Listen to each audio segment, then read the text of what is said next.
What is going on, everybody? Oh, boy. What a week. What a week this has been. We've really been through it, huh? Nothing like live stream number 4, the end of the week, March 31st, 2022, and welcome to the Knights of Last Call. We are kicking back with the groovy lo-fi tunes of Epidemic Sound. Thank you. Not a sponsor. I pay for them. That way I don't get copyright struck like I did that one time. Damien, every time, Damien, with the goal, live stream equals Damien wins. That's all. Total Entropy, how's it going? Anthony, Kieran, London, just listening in today, getting ready for his big move. Congrats, London, on the new home, the new house. A couple issues to work through, but we are very happy for Mr. Matthews. Total Entropy here for some spicy taste. Doom Hippie 667 just dropping in to say hi from Germany. Guten Nacht, my friend. Guten Nacht. Ryan Adams says, what up? I say, what up to you, sir? How's it going?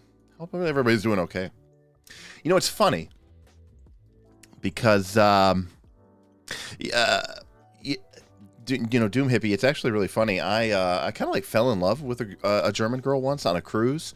I was single at the time, and I met this stunningly beautiful, very, very much married, unfortunately, German woman, and we didn't do anything, but there was it was almost like a love affair, even though we never actually did anything. And I was obviously very infatuated at the time, but I tell you, if she had told me that she was going to leave her husband, I might have moved to Germany for her. She also didn't live that far from Essen, and I've always wanted to go to the Essen board game festival, and it just seemed like a good excuse. Maybe not move there, but maybe at least visit, have a tryst, a German tryst. That seems kind of fun.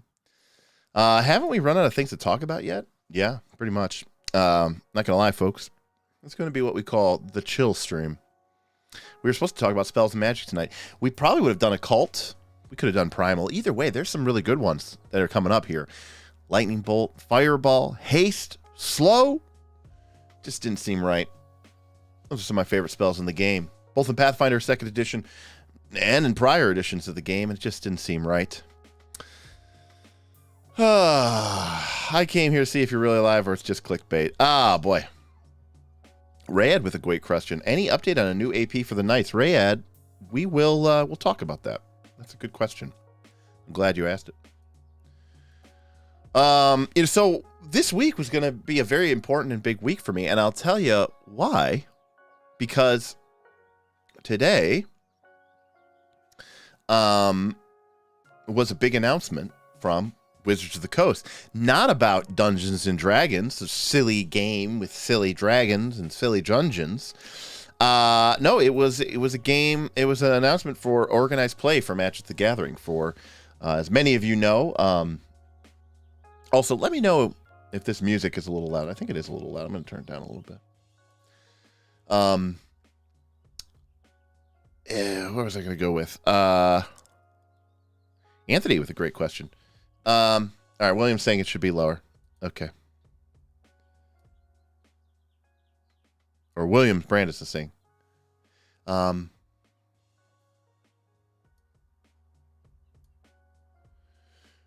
higher. Sorry, I lied to myself. Okay. And me. All right. What the hell's going on here? All right, I've set that. I've set the music level. It is, from this point on, there's like a 3 or 4 second delay to the thing. Let me know if the music is good. So yeah, big announcement today from Organized Play from Magic the Gathering, and no, elevator level is good. About Organized Play, and for those of you who may not be aware, I used to play Magic the Gathering very competitively. I tried to make it to the Pro Tour several times. I got okay, kind of close. I used to take the game pretty seriously. I used to travel a lot for it, all over the. I won't say the world. I went international a couple of times, and but yeah, they actually announced. I wanted to spend all day just digging into this, but they did make it a big announcement today that Paper Magic is coming back, and they're bringing back regional Pro Tour qualifiers, and they are going to bring back the Pro Tour that is going to feed into a World Championship. It is going to be Paper Magic, and it's going to be standard. It's going to be modern. It is going to be Pioneer, and ordinarily, I would actually be really, really excited about that, even if it wasn't something that I don't think I myself am going to pursue actively anymore. It still makes me very interested from a perspective of someone who likes to watch, read, and care about Magic the Gathering. I think it's going to be really great. I'm excited to see what everybody else is talking about. And yeah, I don't know if you have an opinion on Alchemy. I hate it, but I hate it. I hate it too. Digital Magic, that's their attempt to be Hearthstone, and I don't like it. And yeah, wrap it up, folks. Listen, you got to pay the piper to Wizards of the Coast somehow, so that's how I'm going to do it. I really do like Magic the Gathering a lot. You could argue that, in a way, Magic the Gathering sort of financed this channel, in a way. So, well, we posted a video yesterday, and I don't want to. Again, I don't even know how long I'm going to be live for, so you better come at me quick here. I'll say a couple things, and then I'll come back to it, and then I'll say, hey, James, what's going on, buddy? It's certainly been an interesting time. Yes. Hello, hope I didn't mention. I apparently gained some unsubs, but I apparently gained more net gain subs. So as much as people hated me, they also apparently loved me more in aggregate. Let me just start by saying that, number one, I hate the internet. And not because I feel personally attacked or because I actually care at all what anybody says, but what bothers me is that I can make a forget the content of it. That a nobody YouTuber like myself can make a 9-minute video with a hot take, literally 1 hour after Paizo announces that they are going to be releasing an Abomination Vaults 5th edition conversion hardcover book. And I'm upset. It's a legitimate anger. We're discussing it in our Patreon Discord. We're talking about why I'm upset. We're talking about the reasons why I think it's a bad decision. And, people say, yeah, make a video about it. So I make a video about it, and I don't even fly off the handle. And this video gets, 3,000 or 4,000 views, like in the first day. We don't usually get that many views on any of our videos ever.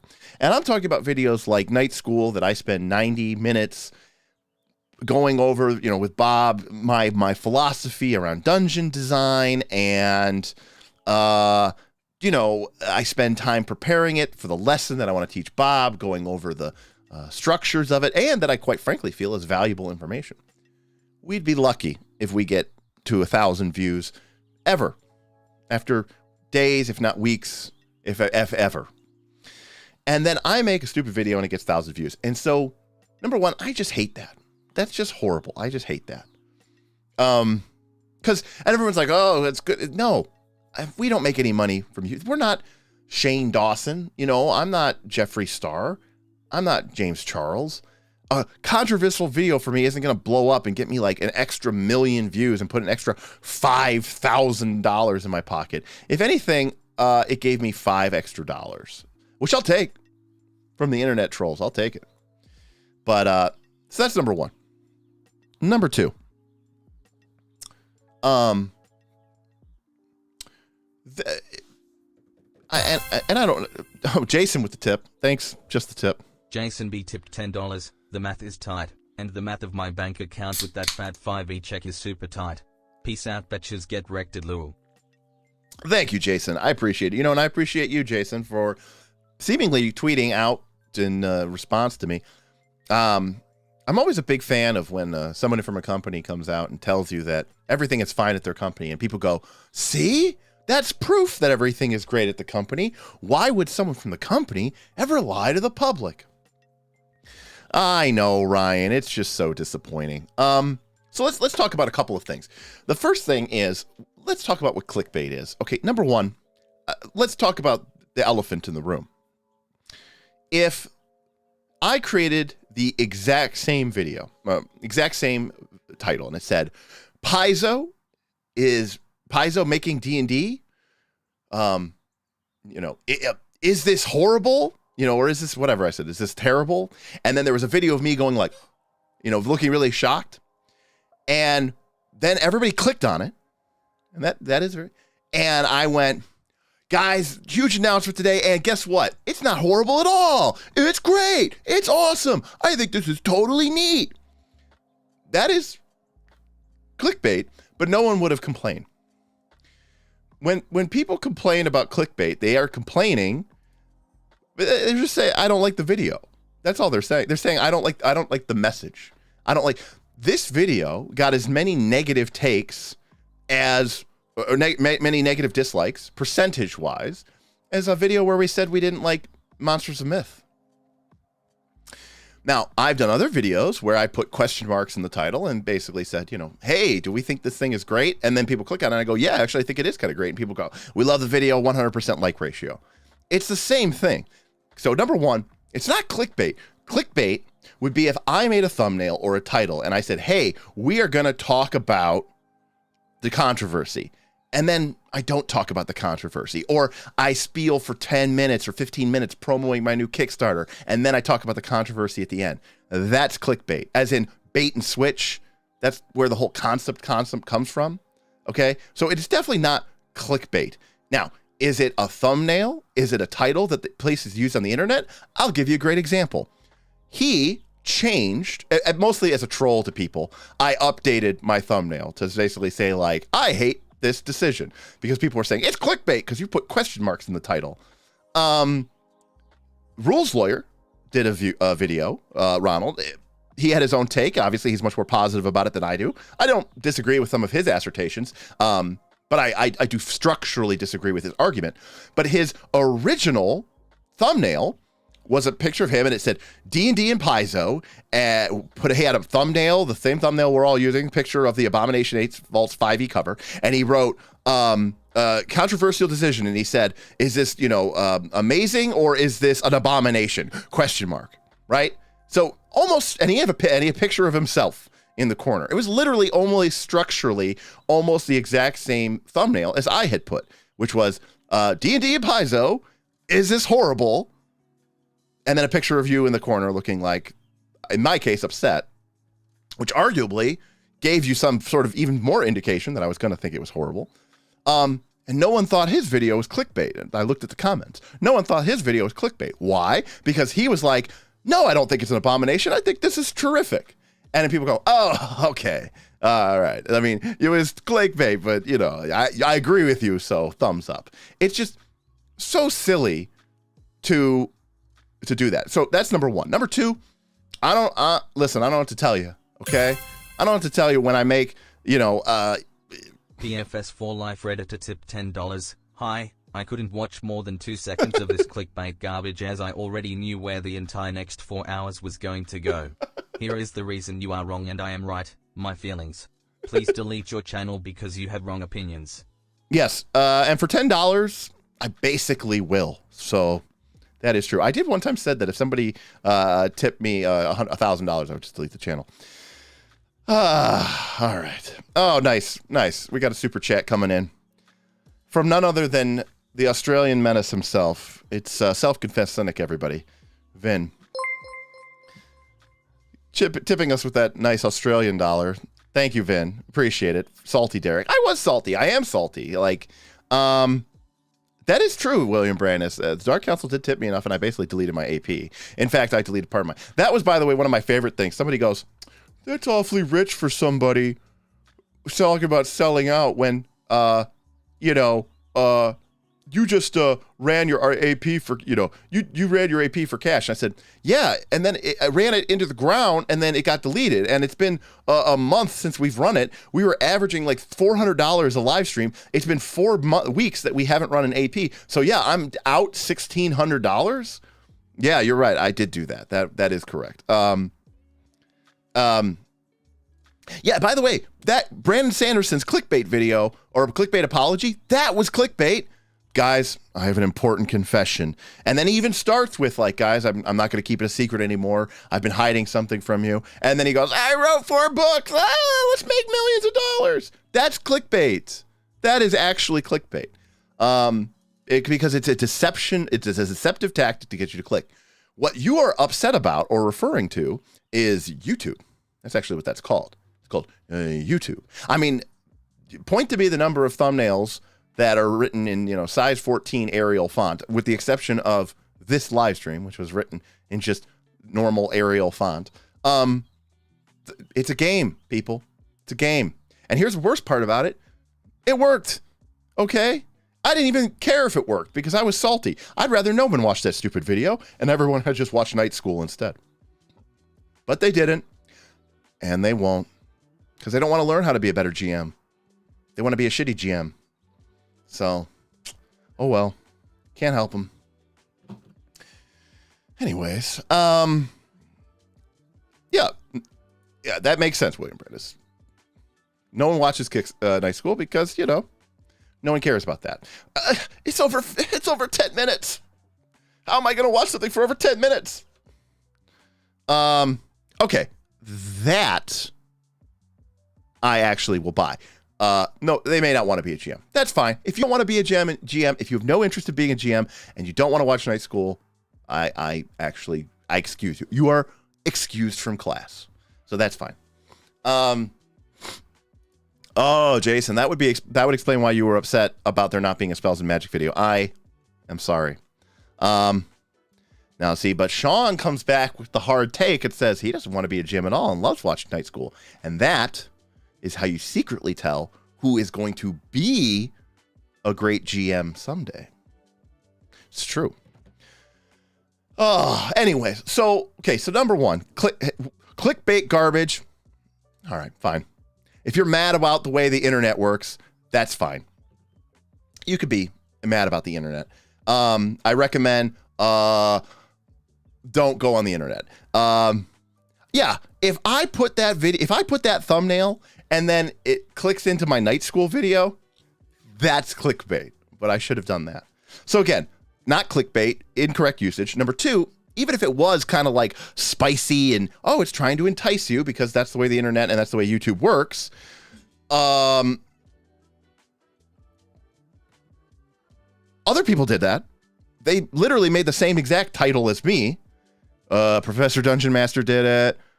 From Dungeon Craft. There's only so many ways you can use the same image and the same words to do something. And Rules Lawyer did it. But they didn't get lambasted in the comments because they came out and said, I'm a Paizo, yay, and everybody's going to love it. And this is going to be the best thing that is ever going to happen. So as long as you're positive on the internet, I made a video and I said I didn't like Monsters of Myth.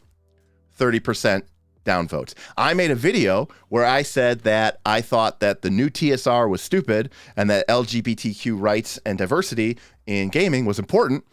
I got 30% downvotes. I made a 9-minute video where I said, I think Paizo releasing 5e content is a bad move and shows a lack of faith in their own product and is personally disappointing to someone like me who has tried to focus on building a Pathfinder 2 brand. And I got 30% downvotes. So I think there's just a portion of the internet, maybe it's the same portion of the internet, who just hates anything that is correct. I don't know what to say.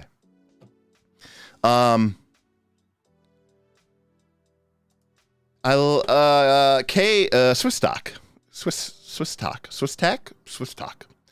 I also watched, despite not being interested in running dungeon fantasy stuff, I like your content's more discourse-centric format than some guy doing a monologue at me. That's good, because that's kind of like what we try to do. It's one of the reasons why I like the Night School format, and it's also one of the reasons why it's hard for me to make videos.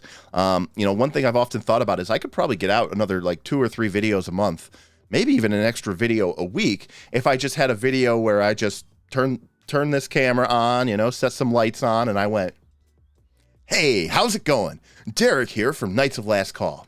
Today I want to talk about 3 ways to make your traps more exciting, more dangerous, more deadly in your next D&D 5th edition game." Whoa, right? And then we do that, and then I talk for like the algorithmically perfect 12 minutes, and I give you 3 really pretty much rehashed garbage tips that I'm probably just stealing from some 4th edition book, because I assume that nobody's actually ever read it because everybody hated 4th edition, even though the game design in it was like actually immaculate and really good. So now it's a perfect trove for would-be hacks in the YouTube content creator space to steal content from, so that they can regurgitate it like it's their own, and then pretend like they're some genius because they figured out a way to make their game not completely suck by using better techniques from a better game, and then be like, "Thanks a lot. Remember to like, comment, and subscribe, and I'll see you next time."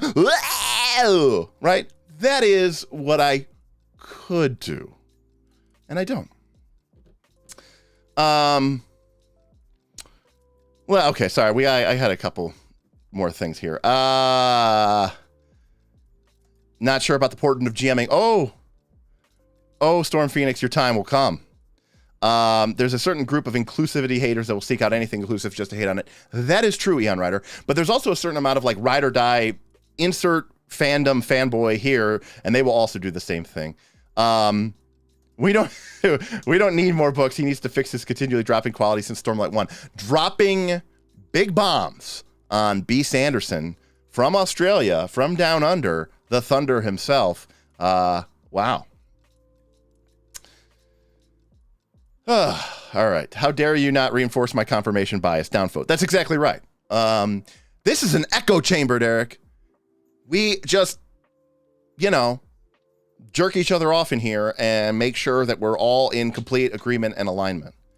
Now, look, here's the thing. I want these people to be correct. I want Pathfinder 2 to create better product. I don't even want to create the same. Give me better stuff. You know how I feel. I don't want... Dark Archive is coming out. It's got 2 new classes in it, one of which I lamb-based the shit out of during its preview mode. And I don't think I'm going to feel anything real better about it, by the way, when it comes out. I might. We'll see. But... And the Thaumaturge is cool, but come on, I don't need classes number 37 and 38. Okay? Give me something cool. Give me something different. Give me something unique. Give me different ways to interact and play with your game. I want to see not more of the same.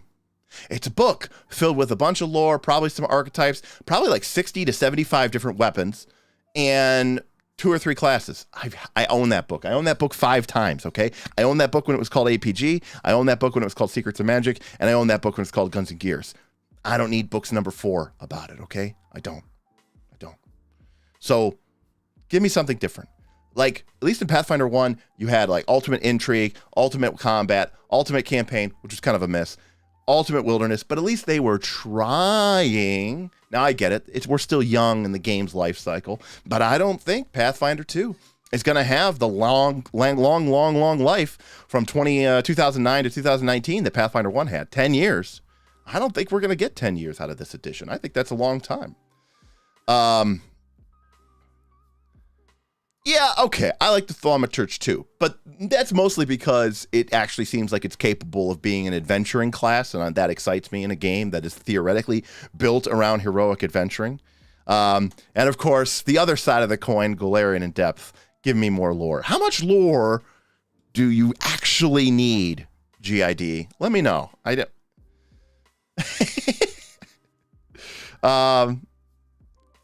Yeah, this guy gets it. Jason, that's basically how I felt when I reviewed it. It's how I hope the class evolves, is that it's what I wanted the bard to feel like and to do like. Yeah, look. Awesome. I'm very excited about it yet. But like, and James, you can weigh in on this.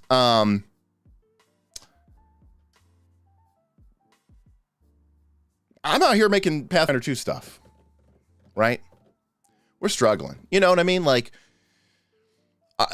I have 4,000 subs. I think Rules Lawyer's coming up on 4,000 subs. You know, I think Deadly D8 is probably in the upper 3,000s as well.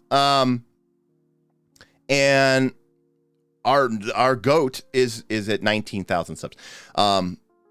You know, this is not a way to make money. You know, I would not exist as a channel if it wasn't for the largesse and the benefactoring and the philanthropy of my Patreon. And, you know, YouTube is not sustainable for a Pathfinder 2 content creator. Full stop. Apparently, Pathfinder 2 is not sustainable for Paizo Publishing. So if Paizo Publishing goes, look, we're doing this, we figured we could throw a hook into the 5e market. That way, if the 5e thing really does explode, we've got a good in. It's a good source of quick cash. Maybe it'll bring more people to my channel. Why aren't all your favorite Pathfinder 2 content creators, why don't we start doing some 5e stuff too? And I gotta tell you, if me, okay, or if James or Eli, okay, if any of us were to do some 5e stuff, okay, and, you know, look at Deadly D8, okay? The video they did for us is awesome. It's incredible. And they put some real high quality production work. They spend some money to hire artists, and they do a whole hell of a lot of editing, okay? If they put one of their videos together, that cost to put that together, that doesn't change. But if they suddenly did a 5e video and they got 30,000, 50,000 views, okay? If you're monetized, 50,000 views, that's probably $250 just from that video. That's starting to become something resembling real money. If you put one of those out, two of those out a week, $500 a week, $2,000 a month. I mean, that starts to actually be something where you think, maybe I can build something with this. So then you go, okay, time to sit down. Time to invest another $100+. Time to invest another 30 hours, 20 hours into making a video. And when you sit down at your keyboard, you sit down in front of your camera and you go, I know that I could talk about 5th edition and make $250, or I could talk about Pathfinder 2nd edition and make $5. That's a tough spot to be in, people. It's a tough thing to do, to stare into the eye of financial insolvency. And but there was a kind of a pride. Maybe that's what, you know what? That's what was hurt. My pride. Right? The pride in being like, we will hold the line, okay? Like, Pathfinder 2 isn't some silly, off the beat, you go to Gen Con, a lot of the games I like to buy, you buy them from a guy who basically otherwise would be selling them out of the back of his van. Like he's opening up his coat and he goes, hey man, you want an indie game about playing as a dark scoundrel in a fantasy Victorian hellscape? And you're like, yeah, I kind of actually do, and I'll happily buy that from you. Okay, but you go to Gen Con and there's like this massive booth for Paizo Publishing, and they've got the big golem, and you're like, wow, look at this. This is a legitimate publisher, and I am standing firm. I'm holding my I don't know where it is, but I have my buttons, my Gen Con Paizo buttons, I'm wearing my stuff. Why? Because I'm proud to be I'm proud to bear the flag for this company. And so, yeah, I think what was really hurt was that, for me, it was like a little bit of my pride. It's like, okay, so I guess this community, this sense of thing is really nothing. And I guess we are just chasing the dollar, whether it's because they have to or because they want to.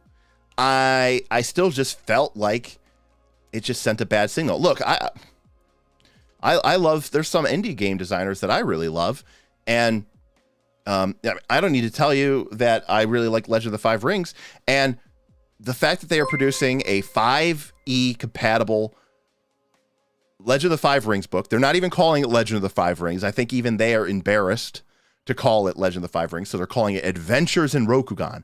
And they even said, like, this is nothing like our core game. We don't even conceptually understand how you could do anything like this. So we are basically just making this pseudo Asian warriors fighting monsters and calling it something like Legend of the Five Rings. And we'll throw in Rokugan because that's the name of our world. And maybe we can use a little bit of our lore and IP to get some of that sweet, sweet 5e cheddar.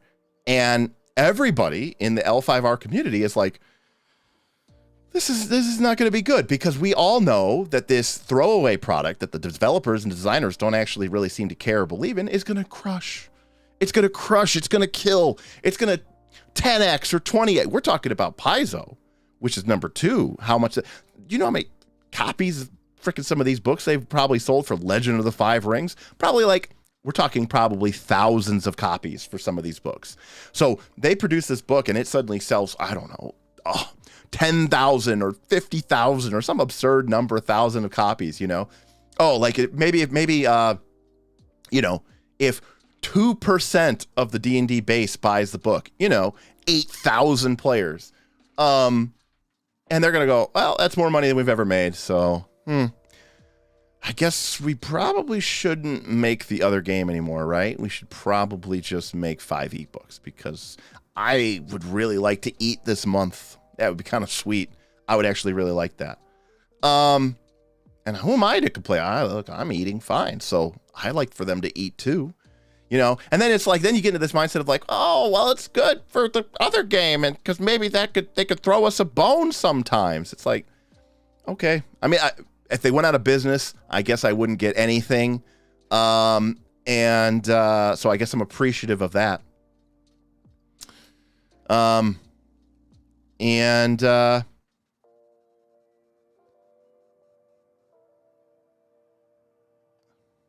Right, but to be clear, Damien, the 3rd edition, which is actually the 2nd edition of Legend of Five Rings, is universally panned and hated by everyone in L5R. So, I mean, I can respect that that's what got you in and involved and interested, but it is pretty horrible. Let's see here. Self-confessed cynic had a super chat. I'm sorry. Will Paizo doing 5e stuff draw more people to PF2? Statistically, yes, but honestly, I really don't think so. I know everybody wants to be rose-colored glasses. I don't know how people could be. It's 2022. How many millions of people are dead from the COVID pandemic? Like, you really still have that kind of optimism left in you?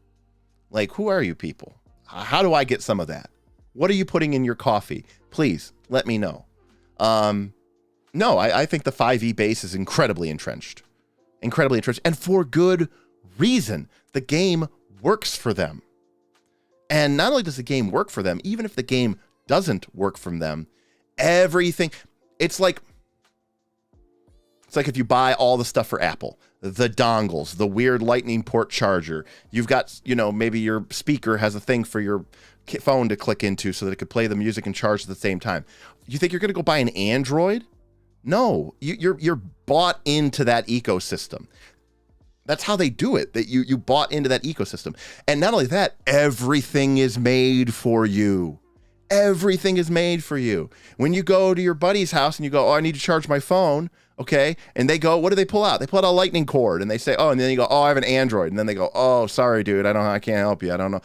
No one has USB-C, right? That's what it's like. When you're in 5e world, everywhere you look, there's players, there's games, there's products. Everything is for you. You go to the game store, look, there's miniatures. They're for me. There's books on the shelf. They're for me. They're going to give all that up because frickin' Extinction Curse is so fucking sweet? No, they're not going to do that. That's just stupid. Yes, the law of large numbers dictates that if 4 million people are out there, some percentage of them are going to go, I want to do something else. And they will go to Pathfinder 2, or they will go to, whatever, some other type of game. They'll quit the hobby entirely. They'll go back to playing video games or reading lit RPGs or whatever lame people do. It's like, this idea that this is somehow going to do anything. It's a money play. It's hard for me to ever imagine that this is anything other than a money play. I would respect them more if they would just say, yo, it's time to raid the Dragon's Hoard, people. We're trying to get some of that D&D coin, and we're not even doing it through DM's Guild, so we're not paying them shit because we're just doing it through the 5e OGL. Kobe, that would have been sweet. If that was the tweet, if that was the branding message, I might have made I would have had a video just saluting them and I would have Shia LaBeouf clapped the whole time. So no, I mean, statistically it will, but I don't think it will. I think people are going to go, oh, more 5e stuff. Mine.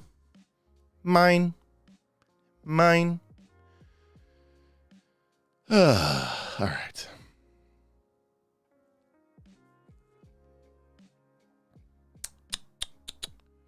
Let's see. I'm trying to read through here. What do we got here? The chat here. I don't think a 5e adventure conversion means PF2 is unsustainable. It's okay. Let's think of it this way. Is PF2 growing or thriving in spite of or because of 5th edition success? Right? You heard this multiple times from people. Rising tide lifts all ships. Rising tide lifts all ships. So, if 5th edition wasn't as popular as it was, would Pathfinder 2nd edition be as popular or have the growth that it does? In other words, is 5th edition's massive, tremendous success, which is literally lifting up the entire industry, the only reason that places like Pathfinder have seen growth?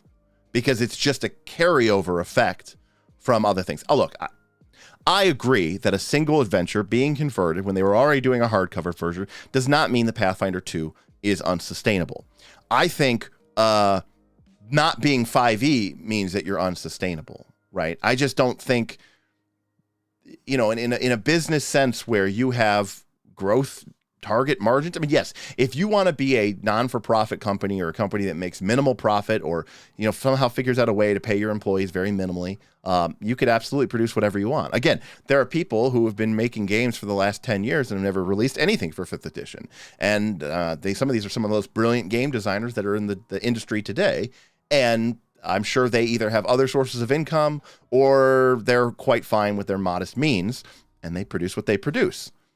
And that's good for them. That's awesome for them. But I do think that when your market base reaches such a critical level of saturation, I think that it creates a monopolistic pressure that causes other people. Like, maybe people I think people should appreciate this. If anybody shouldn't appreciate it, it's me, because I have such a solid and reliable group, not to mention a Patreon full of active and willing players. But like, there is a monopolistic pressure, right? Because if everybody around you only plays 5e, if the only GMs that play 5e, if all the players that play 5e, when you sit down and go, hey guys, I want to play Pathfinder 2, finding 4 or 5 players is probably going to be really, really, really tough. I wonder if Foundry and online play didn't exist, I don't even know if some of these games would be successful. I think they wouldn't be. Like, you need a critical mass of people to play Pathfinder or to play any role-playing game, honestly.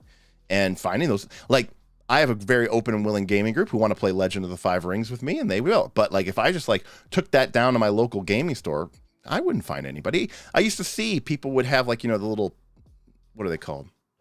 Flyers with the phone number, and you can rip it off, And sometimes you would see a game that wasn't D&D 5e, and it would have all of the little paper slips still attached to it, because people don't want to play that. They want to play what they know. They want to play what they do. So, let's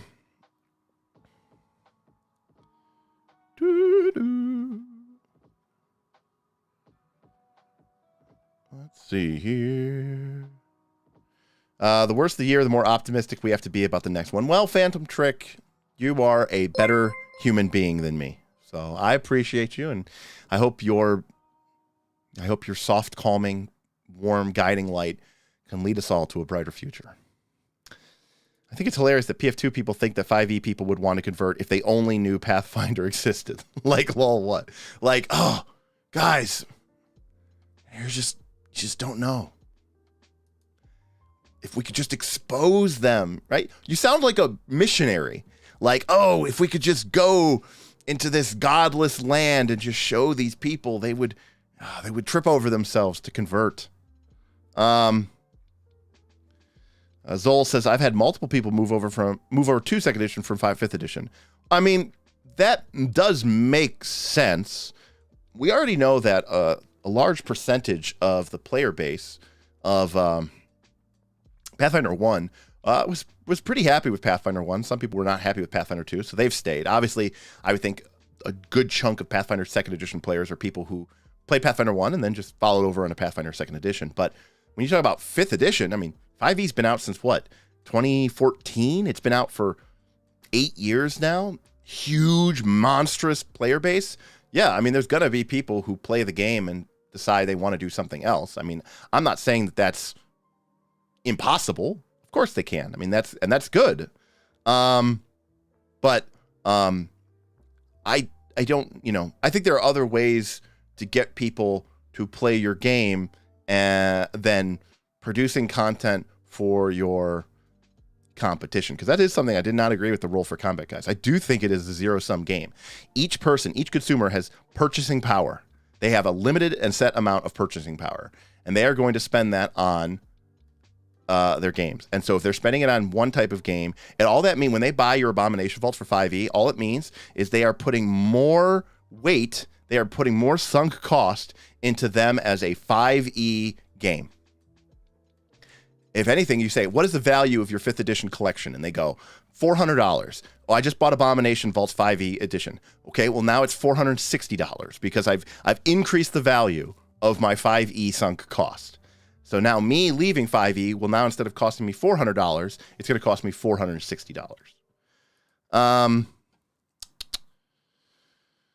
I tend to be pretty optimistic, but I have to agree with you, Derek. Is this good financially for Paizo? Sure. Is it good for Pathfinder 2e? I kind of doubt it. I mean, look, realistically, I don't think it is going to end the game. I mean, I think that being a private company really helps because it means that they can make decisions that, where it's like, oh, Pathfinder 2nd edition makes us a little bit of money. It's enough to keep the lights on, but realistically, it's not going to hit any sort of record start growth, targets that we would have to hit if we were publicly traded. And depending on what the new management of Paizo wants, they could say, that's fine, we're okay, barely scraping by, and continue to produce content. But, I mean, that's the best case scenario, right? Very easy to get 5e players as opposed to PF2E players. That's kind of what I was talking about. Thank you for the dig at Bob. It was a dig at Bob. Also Vin. It was a dig at Vin and Bob. If converting some APs to 5e mean they'll be able to pay good wages to their employees without compromising quality is welcome. I will agree with that 100%. Otherwise, I don't care because I can just groom newbies into indie. Now we're talking. I see it as a money play. I think it'd be funny if they outsell Wizards. They're not going to outsell Wizards here. I'll admit I pinned a few tweets that called me an alarmist during the Doctor Who 5e shitstorm. I said that either L5R or Doctor Who would stop their non-5e version after the 5e version was a success. So, yeah. I definitely think the biggest hurt for me is this feels like another growth in an already massive monopoly. Granted, it's 2022 America. I should be used to this by now, but it sucks every time. I agree. The only way to break the 5e stranglehold is to introduce new players to the hobby through other systems. That makes more sense to me. Like, isn't the beginner box a better way to get players into your game? Isn't doing like beginner box day? Why not make your beginner box $10? Like, isn't that a better way to get people into your game than giving them your adventures now converted into 5e? I think Anthony's correct. I think he is.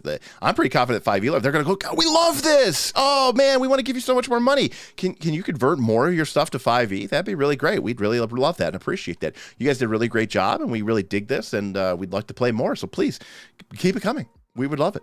We'll give you a lot more money. And if they look at the sales of the Abomination Vault 5e and they go, well, we were just doing the hardcover reconstruction anyways. We just threw a couple freelance resources on there to convert it into 5e. It only really cost us probably maybe an extra $5,000 or $10,000, $20,000. I don't know what these things cost.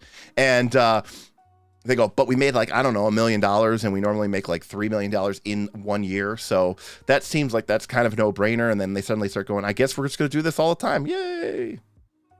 And then they run, then you run out of adventures to convert, and the 5e monster craves more. And so you start going, oh, okay, well, maybe we'll just make something for 5e. And I'm alarmist, Derik. How dare you apply logic and reasoning, common business sense, assume that humans and corporations are greedy and want money? You fool. This is role-playing games full of altruistic people. It's not like you just read a book about how the first 20 years of this entire industry were basically a series of lawsuits of people trying to fuck each other out of copyright. This has never happened before in a million years.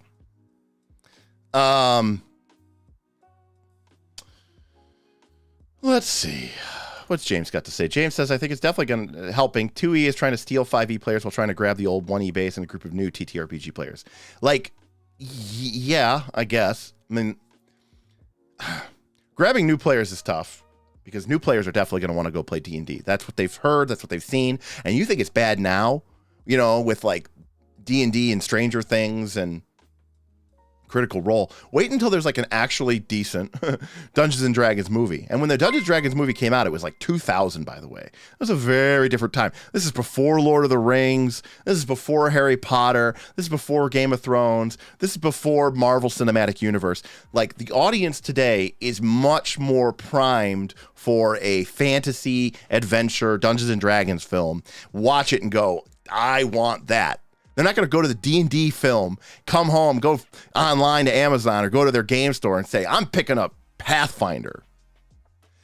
I know people, I've probably done this before too. In fact, I have done this before where I'm going over, to play Pathfinder or I'm doing Pathfinder and I go, yeah, I'm going over to play D&D tonight, right? I don't even call it Pathfinder. D&D, it's like Kleenex or Xerox. It's I'm going to go Google that.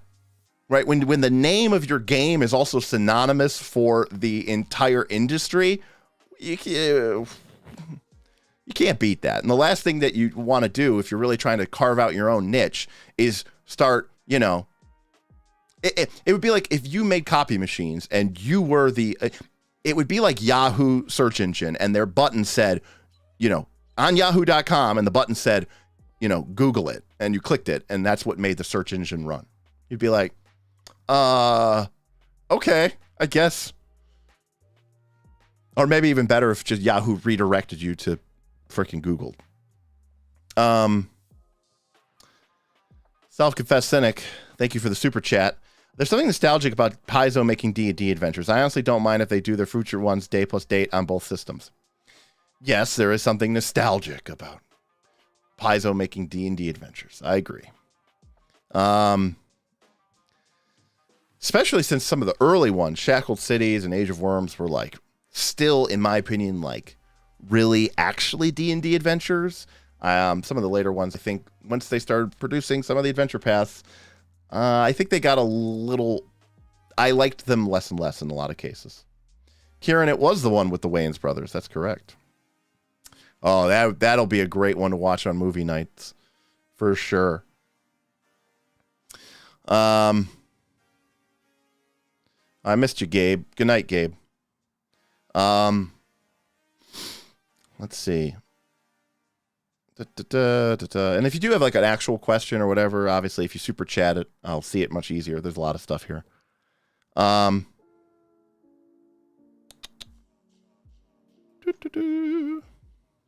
Do we think releasing the compilation as a hybrid 2E, 5E book would have been more viable means? I think that would have been a mess. Honestly, Walker, I think that would have been too hard.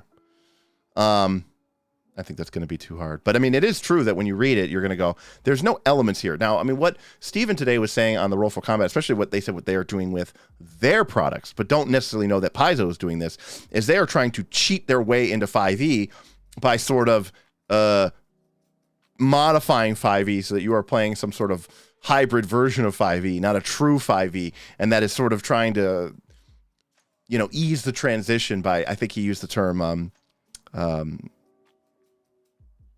what did he use?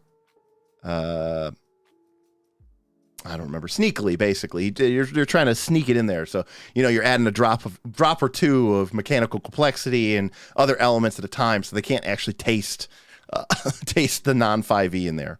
Well, we said, I think I don't know if we said this on the stream the other day, but Steven asked me, and I knew the answer. He goes, you want to know how you make $1 million in the role-playing game industry?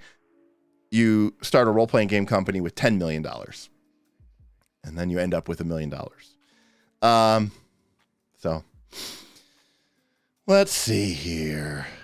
You had an early super chat question. Did I miss something? Come on.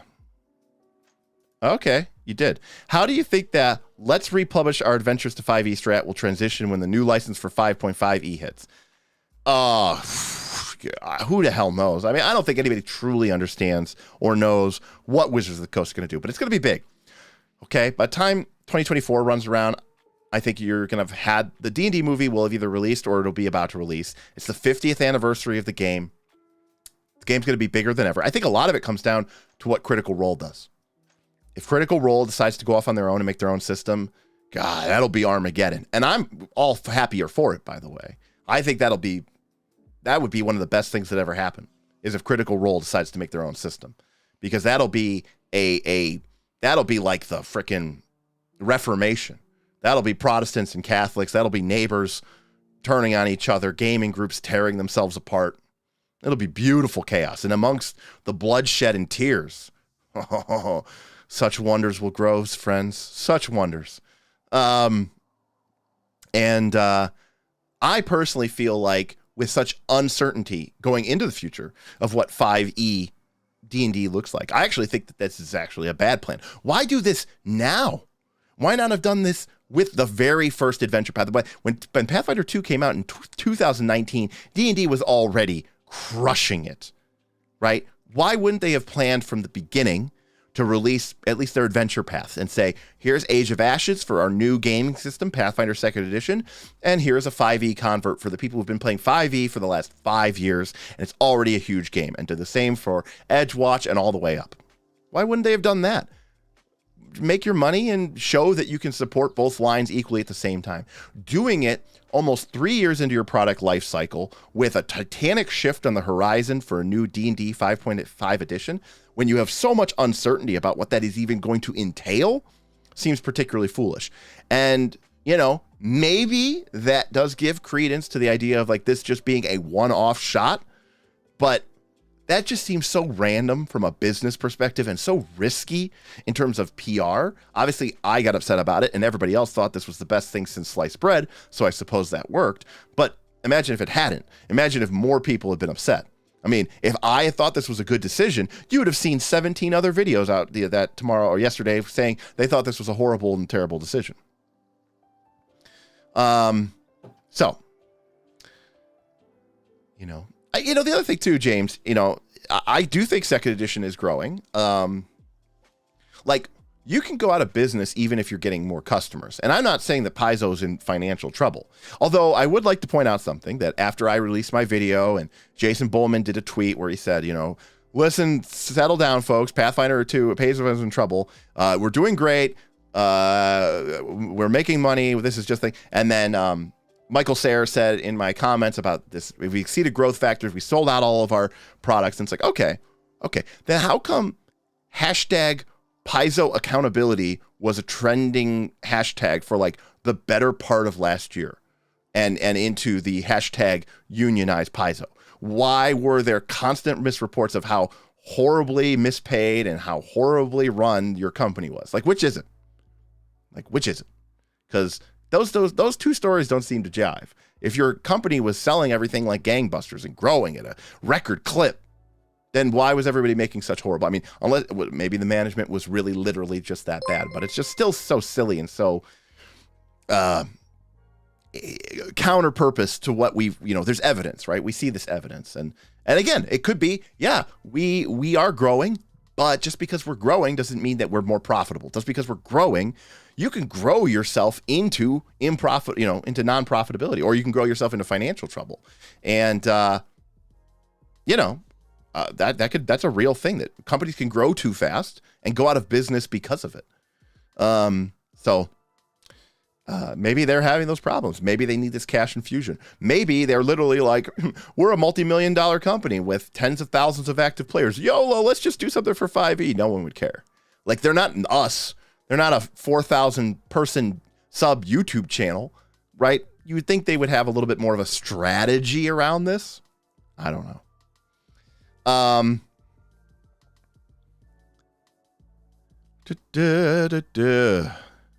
Let's see.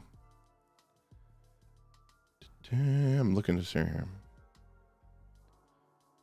Looking for the super chats. I saw one. Sorry, guys. Oh God! What if the critical role rule set is worse than 5e? I think, personally, it would be amazing, and I'll tell you why. I honestly, truthfully believe that deep down inside, I think Matt Mercer is actually secretly me. What I mean is, I think that a lot of the pain and angst that I feel is actually projection from Matt Mercer. It's like a spiritual, psychic call that is radiating out across the universe. And the more experience and the more into being a GM that you are, the more it like resonates inside of your chest. Okay. And I am just feeling a fraction. I am feeling an echo of the pain that he is. I think Matt Mercer has no idea. Jason B tipped $10. Oh, listen, those employees were just whining. No one needs that much clean air, and you don't need a food budget if you dumpster dive the Wendy's. Everything is fine. Trust corporate. Correct. And Jason B said it, so it's got to be true.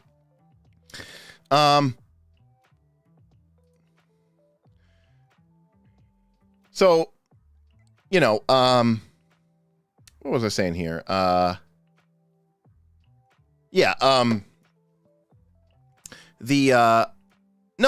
okay, getting back to the 100% role playing, the roles don't matter, all the roles that stand. I actually don't think it would be any of those things. I think Matt Mercer would love to be playing a more narrow mechanical game, like Blades in the Dark or like Dungeon World. I mean, maybe something very, maybe different in a certain structure, but I think he wants to play a game that is going to allow him to actually play the type of game he wants to play, where the mechanics of the game create surprising and interesting outcomes that create dynamic things that a lot of groups would be really hard pressed to deal with, right? Sudden left turns, you roll the dice, suddenly, oh no, it turns out this character is actually your mother, and you're like, oh, and most groups would be like, oh, that's so weird. But the Critical Role cast, I think, would just roll with the punches, right? They need the game engine, the rule engine that would like convert, would be like an improv game, right? Like an improv role-playing game, but with real mechanical, because they want the structure to have to tell them. It's like Scenes from a Hat. If you've ever seen, what's the name? Whose Line Is It Anyways? Scenes from a Hat is a very strict mechanical game. There's a hat, you pull out a piece of paper and it says something and you have to act that out. Okay? It's not just get out there and do whatever you want. And it's also not look at the scene from the hat and then pretend like you don't know what it says and then do whatever you want anyways because you have a better idea. No, the challenge of the game, Scenes from a Hat, is something random is happening. I have to act that out. That is what some of these games can do and be for you. And I think that watching Critical Role play that game would be amazing. I think I saw something here which said Mercer plus Dungeon World or PBTA would equal win. I agree. I actually think that would be incredibly fun. Like watching the group, like watching Matt Mercer, who is a DM that I actually respect, give people hard choices, and watching people roll 7, 8, 9s in a Powered by the Apocalypse game and seeing what they, what are the hard choices? How do you make this decision? And watching them go through this sort of process, I think would be an incredible experience. And I think a game that they make, would probably more relate to that, because I think they also know they could kind of make whatever they want. And there's going to be there's that 10,000 true fans, and except they have way more than that. This concept that once you have 10,000 true fans, you could basically do whatever you want, because you will have people that will support you and buy from you no matter what you do and no matter what you produce. They feel probably very, very empowered by that. To say nothing of the fact that they've made enough money already on Critical Role that they're good for a long time. I think Critical Role would also like Fate. Oh, Total Entropy. I think watching those people play with Fate, with aspects and Fate points, and hamming it up and creating, having players have these spontaneous moments of creation that is actually a part of the game, that is actually encouraged by the mechanics of the game, of triggering aspects for consequences in order to empower fates, and weaving the story together that way by using the mechanics of the game would be a sight to be seen. So I think it would actually be pretty sweet. So I would be really excited about that, actually. So yeah. All right.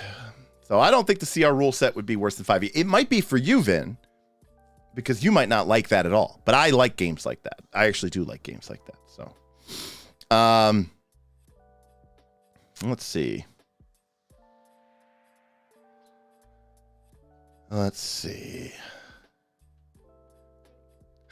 I think Kieran was teasing Damien, but it's like, stop gatekeeping. Oh yeah, there's a /S at the end. Don't stop gatekeeping. Don't assume what the cast wants, but at the same time, let me tell you what the cast wants, which is what all good gatekeepers do, of course. My friend was a 5e only kind of person, but he actually liked another system, the Critical Role played more, so Critical Role does have the power to shake things up. Oh yeah, they have a tremendous amount of power.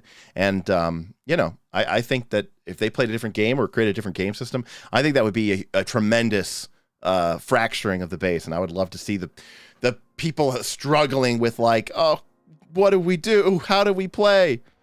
Yeah, you'll hate it. You'll hate every minute of it, and you won't enjoy a single moment of it. Damien, you're not entirely wrong. Yeah, he's an excellent DM. His players trust him completely, so do whatever he does with work. But why not have a game system that actually works with the way that you play the game, right? Like, it just makes sense to me to have, right? A game system is a tool, and just like any tool, like if you're going to use a knife, well, there's different types of knives. They work differently. And also there's different types of shapes to knives that might fit your hand or your stroke or your, your grip or your body physiology differently. Get the tool that works for your group. And these role-playing games are tools that we use in order to create and play through these collaborative story building elements, whether that story is kicking in the door, killing goblins and taking their treasure, or whether it's, unveiling a massive political intrigue that spans several continents. The end result is the same. And there's also an element of tactics and strategy that come with playing any game. And I think all of those elements are very important. So find the game that works for you. Don't forget, Critical Role started with PF1. Yes, they did. Yes, they did. Critical Role did Savage Worlds Deadlands, 1.8 million views. That's a lot. There's more views than this channel will ever get total in its entire lifetime. I'm not even kidding. We've been doing this for over a year now. I think we have maybe 200,000 or something. I don't even know if we might only have 150,000. So with any luck, maybe within a decade or something, if YouTube still exists in a decade, maybe we'll get close to 1 million or something like that. Geesh. If you are strong enough that you can cut a steak in half with a hammer, it doesn't mean that another tool wouldn't be better. Very, very true. Yeah, even Matt Mercer might have a hard time running Fatal. Oh, that would be true. Just got to level up more. That's right. Well, again, the statement's been made. Oh, Matt Mercer could GM a box of 2 Tic Tacs and he would do fine. Oh, okay. I said I would interject these things. I kind of caught up with the chat and no one's really asked any questions or made any good statements. I mean, you all have made good statements, just nothing super immediate that I need to respond to. So I want to talk more about random idiots on the internet, because that's important to me. And the idiot, the top idiot of the day. I'm gonna actually find this real quick. Hold on a sec. Loading, please wait. There's so many things in Pathfinder.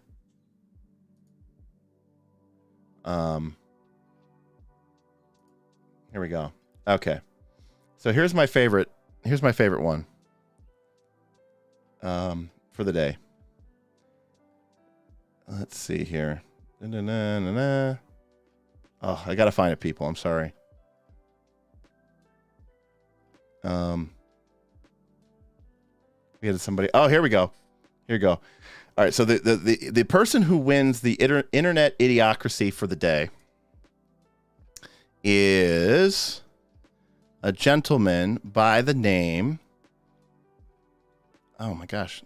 So number one, it's funny how when you post something and everybody hates it, that people just really respond with way more than they would ever respond anyways. Okay, here we go. Found him. The internet idiot of the day is named Holt Kernodle. And he is our internet idiot of the day. 100%. So I am going to let me add something here real quick. All right, I'm going to add a window capture. Here we go. Okay, here we go. So this is our internet idiot of the day. All right, my Facebook. Here we are. We're on the Pathfinder 2nd Edition page. Hopefully you guys can see this. This is our internet idiot of the day. This is Holt Kernodle, who said my favorite absolute thing. He said, "Clickbait trash. You guys are better than this." We got 10 likes on this. Anybody in here? Okay, no, none of us. Okay. Bob, doing his best to be social PR manager. Bob's not the greatest social PR manager. I feel like he threw a lot of gasoline on some flames, but that's okay. Whatever. He said, somebody has to say it. I don't know if this is the right move by Paizo for us, the players and fans, which is a reasonable statement. So I'm giving Bob not enough credit. But then I said, Holt, we spent the entire morning debating and ranting on this in our Discord. So what you call clickbait trash, I call genuine disappointment and upset. Which is true. I was actually upset. So he goes, well, I don't even know what it's about. What is happening? Because I'm not clicking on that, lol. What is it?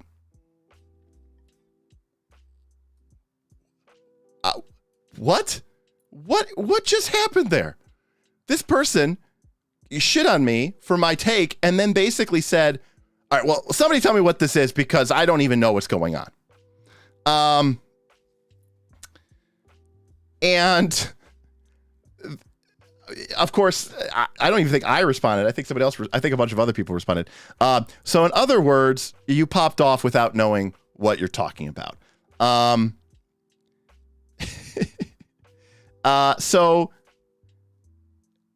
This person says, clickbait also implies that the headline does not actually pertain to the content. If you actually watch the vid or even just read the summary, you could tell that it absolutely pertains to it. So maybe y'all are just popping off because you want to feel edgy. And this person came back and basically, I think they deleted their thing, but it's, this was definitely for me, the internet idiot award for the day. Which, okay, it's fine. Listen, you could say like, I don't want to watch your thing, but you could say clickbait trash. You could say that. You're wrong, but you could say that. And you can even say you're not into it. But for you to then, and that's fine. You want to say clickbait trash, that's fine. And I say, hey, I don't think it's clickbait because I actually do feel this way. And if you watch the video, you'll see that I'm very upset. And I list out some reasons why I think I'm upset and why I think I'm right. And he goes, okay, well, yeah, but what is this video about? Like I'm kind of actually interested in it and I'd like to know more about it. But I'm not going to click on it because clickbait trash. It's like, well, okay, but if you're now admitting that you're interested in what I'm talking about and you'd like to learn more, then the subject matter, which is what the clickbait is about, then just click on the video. Like, that is the dumbest thing I've ever seen in the internet. And I had to put that one out there. There's a bunch of other things, that were said on the internet. Let's go to the YouTube. Now, listen, yes, I tuned in for my busy schedule for the roast. Now, it is not my nature or my way to ordinarily just sit here and roast on people. Because, yes, it's a petty, low form of content. I'm not disagreeing with that. I think it is. that being said, listen, some people need to be accountable, because it is not it's just not acceptable for people to be so bad with their comments. Here we go. By the way, we normally get about 40 comments, 30 to 40 comments per video. We have 265 after one day. Now here's what's interesting too. Their gut reaction changed. I got some new ones up here, and I'm like, oh, these look like some nice comments. All right, we've got. Let's see here. Now, see, some people disagreed with me, and they said so in a very reasonable way. Let's get a window up here so everybody can see. All right, there we go. Hello. All right. Everybody can see. All right, here we go. Like this person here. It's kind of small, so it's fine. I'll put this over the chat. Sorry, chat. This person here says, this could also be an attempt to expose 5e players to the quality of Pathfinder products so that people might be interested in their own products. Oh, good point. Now, granted, I said, this does seem fairly over-optimistic to me. Isn't that what a free rule set on AON does? Isn't that what a $10 Humble Bundle does? I hope you're right, but I am of the opinion in the long term, this may be good for Paizo the company, but bad for Pathfinder 2. Now, of course, if selling 5e products, even if it means devoting a significant portion of the design and development budget to 5e, keeps Paizo solvent and from going under, then that's by definition good for PF2, because otherwise nothing would be made because the company would be out of business. That is a reasonable response. Xiaolong had a reasonable response, and I applaud their efforts. So that was pretty fine. Here's another person with even though their name is Salty Cream Puff, seems like them diversifying their business and opening up new sources of revenue. Not a big deal either way. Yes, 100%. It is a great business move, diversify and open up revenue streams. But if this causes PF2 development resources to be reallocated towards higher margin 5e products, that's when I will admit, become concerned. Okay, so again, we have some very reasonable responses. But we also have some fairly unreasonable responses here, which is things like, let's see. I'm trying to find a good one here. We got some really salty people here.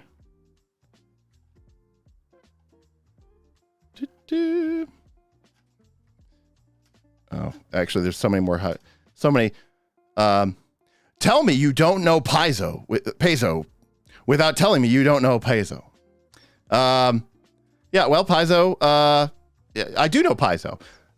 There's someone in here who could accuse me of basically being like, you're just a 5e fanboy. That was my favorite one. I was really loving it. Imagine considering a collab for celebrating a success of Sign of Failure. Lol. Salt everywhere. I like this person. Is this on DM's Guild? Can I get this on DM's Guild? That'd be nice. My favorite, which I was looking for, and I'm sorry if I can't find it,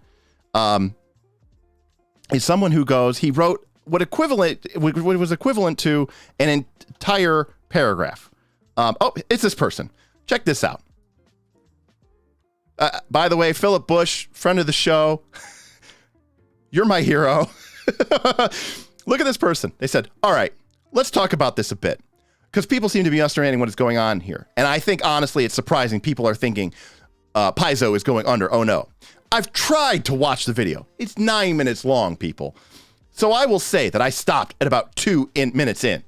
So that would be being like, hey, guys, I just read today's announcement, and I got to tell you, I'm a little upset about it. I would even say I'm a little salty about it. And so that's about as far as that person got.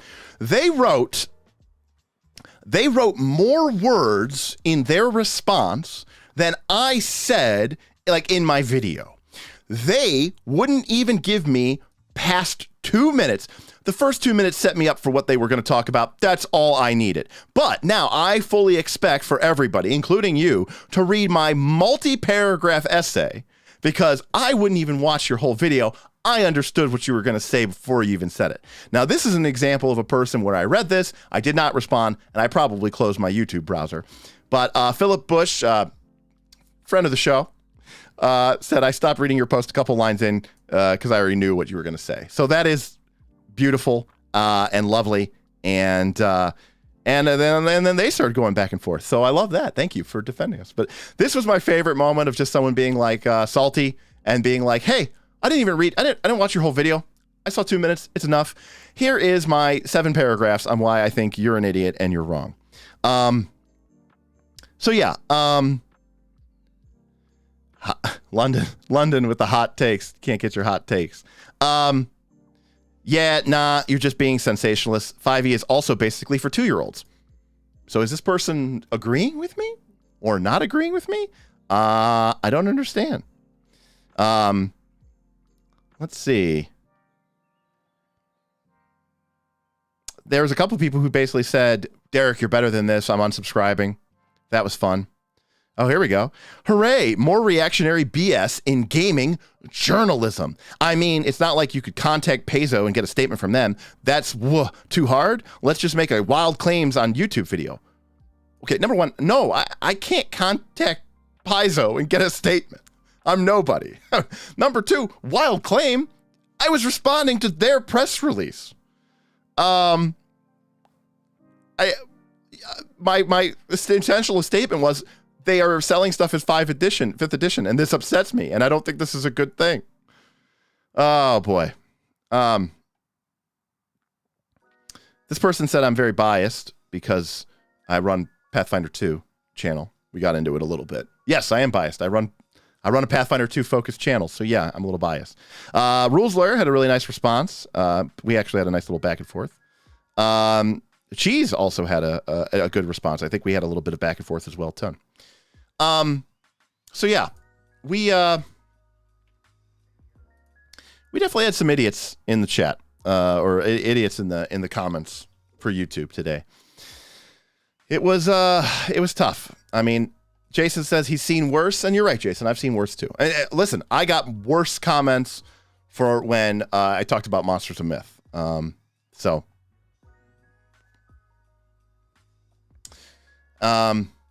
Yeah, I also don't really give a shit about anybody, so I'm not actually upset. I don't really care. In fact, see, Zolgathor was trying to help me with the Control F because he's a smart person, and I am not a smart person, and that would have been done. Yeah, I don't know who. Well, okay. The other thing that's confusing about it is a lot of these people. This is what I hate about YouTube. Right? If I could have made that video, all right, we have 4,000 subs. If I could have made that video and the only people who really watched it were people who know our channel and know our brand and know our message, that would have been what I would have done. Because, yeah, like I don't want this to be a way for me, right? There are a lot of people who saw that video in the last 24 hours, and that's the only video of ours they've ever seen. Literally getting comments from people going, oh, another Taking 20, another Professor Dungeon Master, 5e fanboy roasting Pathfinder 2 about how it's going to blow up and die. Like,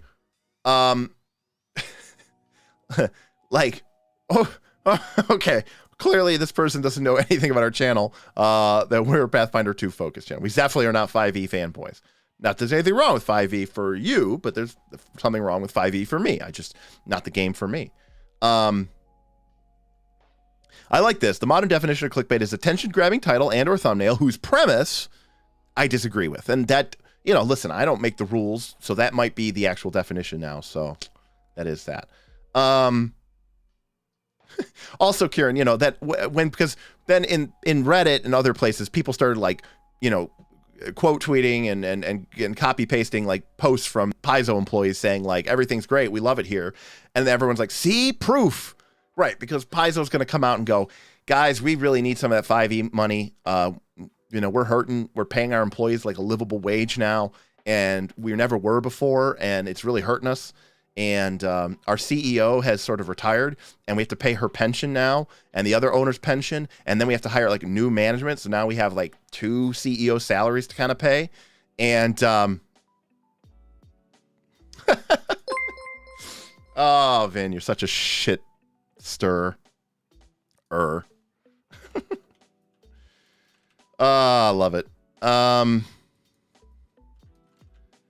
Let us see. Okay. We'll do it. We'll do it. We will do it. All right, here we go. Oh, I forgot I closed that up. I mean, maybe this person said the smartest thing that's ever been said. So it's possible. All right. All right, real Yamataro. It is your time. It's your time to shine. All right, let's talk about this a bit, because people seem to be misunderstanding what is going on here. And I think, honestly, it's surprising. People are thinking, Paizo is going under. Oh, no, I've tried to watch the video. So I will say I stopped at about 2 minutes in. So the rest of this comment will be without the rest of that. Thank you for letting me know that. The first 2 minutes set me up for what they were going to talk about, and that's all I needed. All right. Let's move to the topic, though. Very professional, very... Paizo releases 2-year-old adventure to 5th edition. And let's really talk about this. So Paizo started as a company who made adventures for 3.5 and 4th edition of D&D. Again, this person, I don't think is a usual commenter about them, so they don't understand that I've probably been playing the game for 30 years, and I own all those adventures and have played them, so yeah, I know this. So Paizo started as a company who made adventures for 3.5 and 4th edition D&D. Well, that is already factually wrong. They never produced a 4th edition D&D adventure. They had brief stewardship of Dungeon Magazine while 4th edition transitioned. So theoretically, they were the editors of Dungeon Magazine for a couple of episodes before D&D took it back from them, and they started producing the Pathfinder series. And then eventually they produced, after a year later, their own game system, because they realized that people really just wanted to keep playing 3rd edition, and they were having good success with their Pathfinder line, selling things like Rise of the Rune Lords. And so when D&D pulled the rug out from them and not only took away the Dragon and Dungeon publishing license, they also created the GSL, which was far more restrictive than the OGL, and would no longer allow companies like Paizo to produce information for D&D. Well, then suddenly... they couldn't make any money anymore. They literally had to make their own game because it was the only way that they were going to be able to keep producing 3rd edition content while not producing for a dead format. So, okay. They didn't produce for 4th edition. So, moving on. When fans of Paizo expressed their disappointment in 4th edition, Paizo saw an opportunity and created Pathfinder, a 3.75 of D&D, if you will. Again, my copy of Pathfinder 1... you cannot read the front cover of it because the entire thing is covered in duct tape because it was played into the ground. I don't even know where it is. There we go.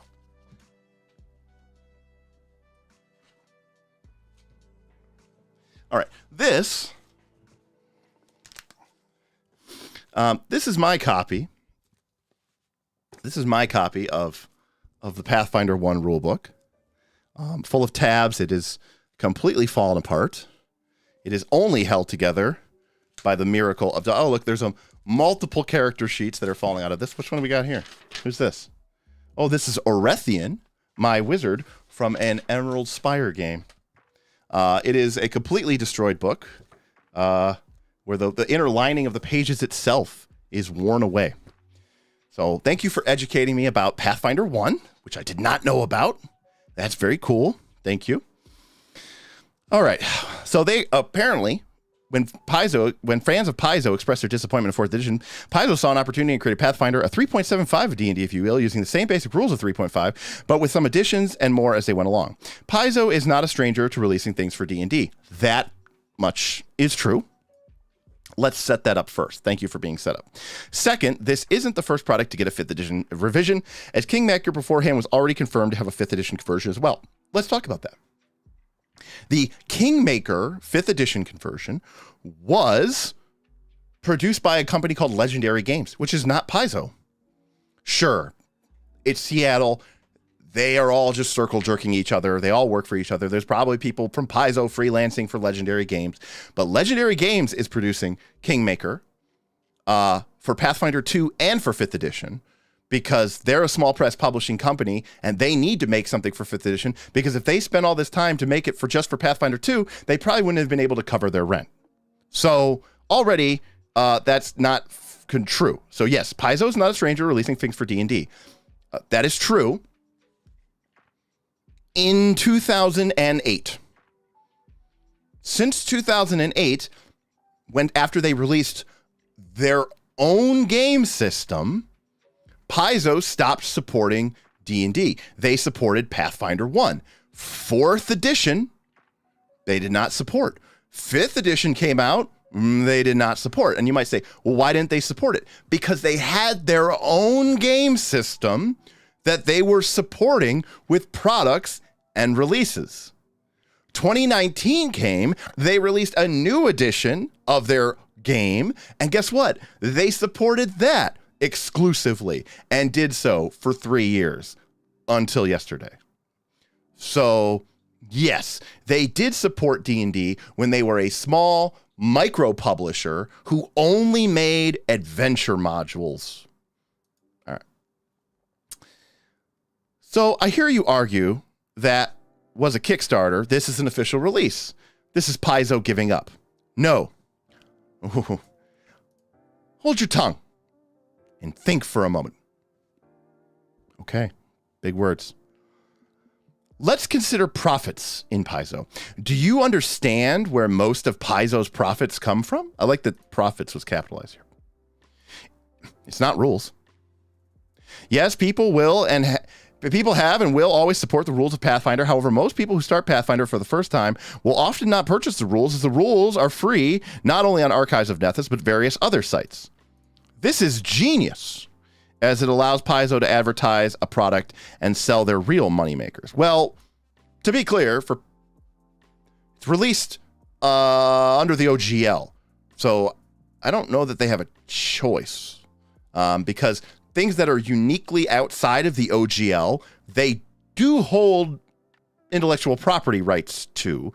And that's why you can't, why there's things like the information about the lore, about Golarion is, not on Archives of Nethys. But because it was released under the OGL, because they wanted to use things like strength and dex and con and int and wiz and charisma, it has to be. And because it is released under the OGL, one of the precepts of the OGL is that your thing has to be publicly available. So that isn't really true, but they want to talk about this is genius. It allows Paizo to advertise a product and sell the real moneymakers adventure paths. Okay, let's talk about that. 5 people playing in a game.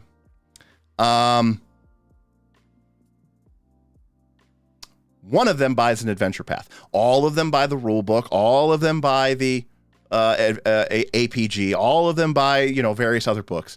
The presupposition that adventures are what make these companies money, I think I've been told by several people, is not actually true at all. It doesn't even make sense if you think about it logically, because again, 3 adventure paths come out a year sometimes from Paizo. If you're playing every week, you're lucky if you can make it through one of them, let alone multiple of them. So there's probably multiple adventure paths that most people don't even pick up, or they pick them up years later. And the players aren't picking them up. That's spoiler. You don't want to ruin the game. And if you're a player in a game, you're probably only going to buy the core rule book and maybe a handful of other books that might, be something useful for your character class, like Secrets of Magic or Guns and Gears. You're not buying the adventure path. Secondly, the margin, their soft cover, they're like, $16. Like, even if you buy all 3 of the adventure path, it's less than one hardbound book. No, this doesn't even make sense. William Brandis says, do you remember when D&D was like, we don't want to release adventures anymore because we don't make any money off of them because only one person buys them? That's right. One of the strategies of 3rd edition in the OGL, Ryan Dancy. I've sat in Gen Con and an open forum with Ryan Dancy and Peter Atkinson and God, somebody else talking about the birth of, of OGL and of Wizards of the Coast buying TSR and acquiring the D&D license. And one of the things that they realized was that TSR always got stuck with these very, very low margin, low sale items that were considered essential to the success of the game, namely adventures. And so their idea was, hey, or like little small spin-offs and other things. So D&D said, why don't we just make the really high profit items that everyone's going to buy, the core rule books, the DMG, the monster manual, and we will open up the product license so that all these other small press publishers who don't have the kind of crazy overhead that we can do can make the very, very low margin, very difficult to sell, very low sales volume adventures, and we'll let them take the hit and we'll just sell to everybody. So that was literally part of their strategy. So unless Paizo somehow cracked the code and managed to figure that out, and I doubt they did, that is not the case. Those are in combination with pawns and maps are where Paizo makes their bank, as none of that is what the free books are online legally. So I am willing to bet that this person pirates their game books. Secondly, there are not many players that I know of personally in my own life or through my Discord or through the community who play these games with regularity and go, I don't own a single book. It's all for free. Why would I ever buy that? The cheapest person I know is Bob, and even he owns the book. So if Bob owns the book, freaking everybody owns the book. Okay? But you know what sucks about adventures? They are system locked. And once you've sold one to a customer, you can't sell them again to the same customer because the content isn't the same. I think that's true for every book. If I sell somebody the APG, I can't sell them another APG because they're going to say, I already own this. I don't need a second copy of this. In fact, if anything, that is true for all books except for maybe like the core rule book, because there might be people who go, I want to own multiple core rule books in case somebody forgets their book, or in case I want to have one upstairs and one downstairs, or I want to give one to a new player who's just new to the table. So I think that this is actually true for everything. If anything, it's not true is for the rule books, which this person says never sell anything. But you know what's great about adventurers? They are a storyline that you can replace the enemies, events, and DCs with appropriate checks and make it linear for any other system and be able to resell it. Wow, that person is really doing a great job of selling the awesomeness of these adventures. Can you believe it? It's a storyline. And you just replace the enemies and make it linear for any other system. Yeah, it's so great. Adventures are great because it's just one linear thing. You just go through, you just swap out a few things, and it's completely the same. Okay, that's horrible also. If your adventure is that linear, if your adventure is that horrible that you can just sit there and just, copy, replace, then what the heck? That's a bad adventure. That's something we didn't even talk about today. I'm going to get through this guy's thing. But I want to talk about this idea of 5th edition and Pathfinder 2 have a radically different resource mechanic system of how encounters are built, how encounters are structured, how player characters use up their resources throughout the day. And the idea that there's either two terrifying truths, which is that the Pathfinder 2 adventure paths have absolutely no consideration or no basis being tied into the way that the game's resource mechanic structure is built in. So either that's true, and in which case converting it to 5e is problematic, or it's not true, in which case that's horrifying because it means that the game, the adventure, is just slapdashed and put together.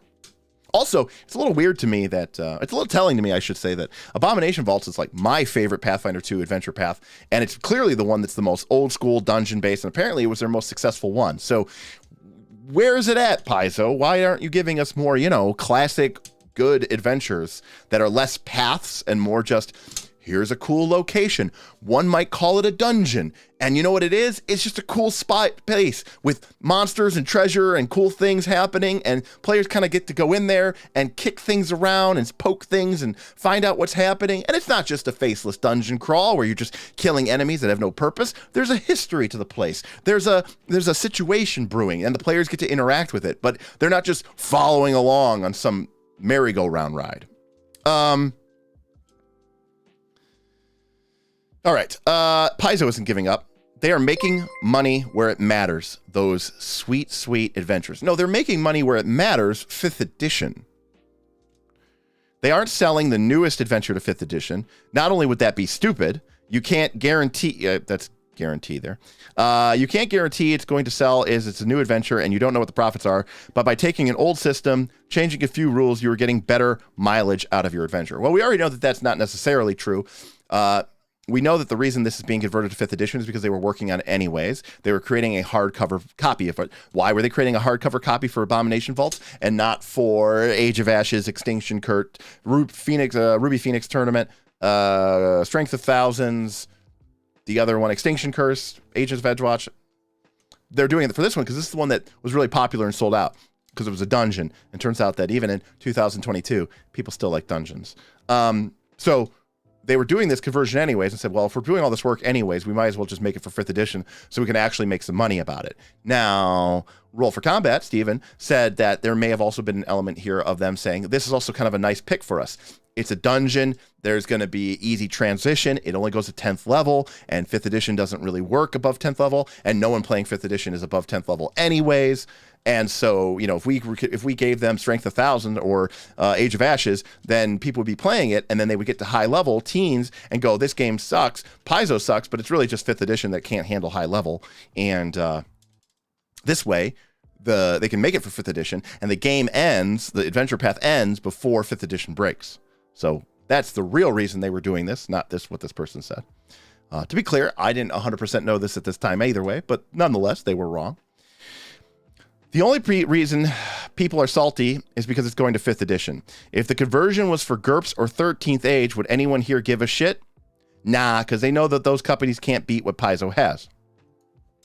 Well, it would certainly raise an interesting question about why they would be converting it into such a small press game. But yeah, I mean, I think that would still raise some questions. And I do think that, yeah, I think that would probably be just as weird and just as strange. I don't think people would be as upset. That's true, because those aren't your competitors, really.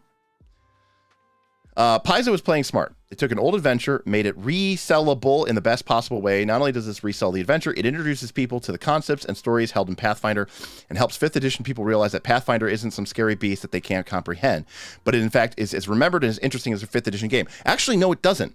You are stripping out the Pathfinder 2 elements. So this is just a 5th edition adventure. When you play through this adventure, at no point are you going to go, wow, I really like this 3-action economy. Wow, I really like this +10, -10 crit rule. Because none of those aspects are going to be in any part of the adventure. Now, Steven wonders if maybe they're going to sneak something in there. And that would be very interesting to see. If they do that, I will issue a mea culpa. So come October, if Paizo releases this conversion and there are elements in the conversion that basically make sure that basically you're playing 5e, but you're actually playing Pathfinder 2 light, okay, I'll tip my hat to them. But that is not what I think they're doing, to be clear. And I don't think nothing I've heard or seen from them suggests that they are doing anything of the sort. So no, this doesn't introduce you to the concepts of Pathfinder. The stories held in Pathfinder, you heard Stephen Glicker today say that one of the reasons this was a great fit is because it's self-contained, it has its own little town, it doesn't really interact with the rest of Golarion. That's literally what he said, not me. So no, it's not really tapping into Golarion lore at all. That's why they can do this, because it's self-contained. So no, it doesn't do that either. This promotes Pathfinder 2nd edition, even if it won't convert many people and allows Paizo to make banks. It promotes Paizo. It promotes Paizo as a creator of good 5th edition adventures, but I don't think it promotes Pathfinder 2nd edition. Sticking the Pathfinder name on it doesn't make it a Pathfinder adventure. Using Pathfinder mechanics is what makes it a Pathfinder adventure. In summary, no. Paizo isn't selling out. They are playing smart, and people who post vids like this trying to drum up issues only give fuel to the fire that Paizo is failing, causing 5th edition people to say, haha, you were right. Oh, we were right, you were wrong, and Path 2e people to either get angry at Paizo over stupid shit or give up on 2e and stop supporting 5th edition because Paizo is in trouble. Okay, well, I don't agree with this. I mean, they're not...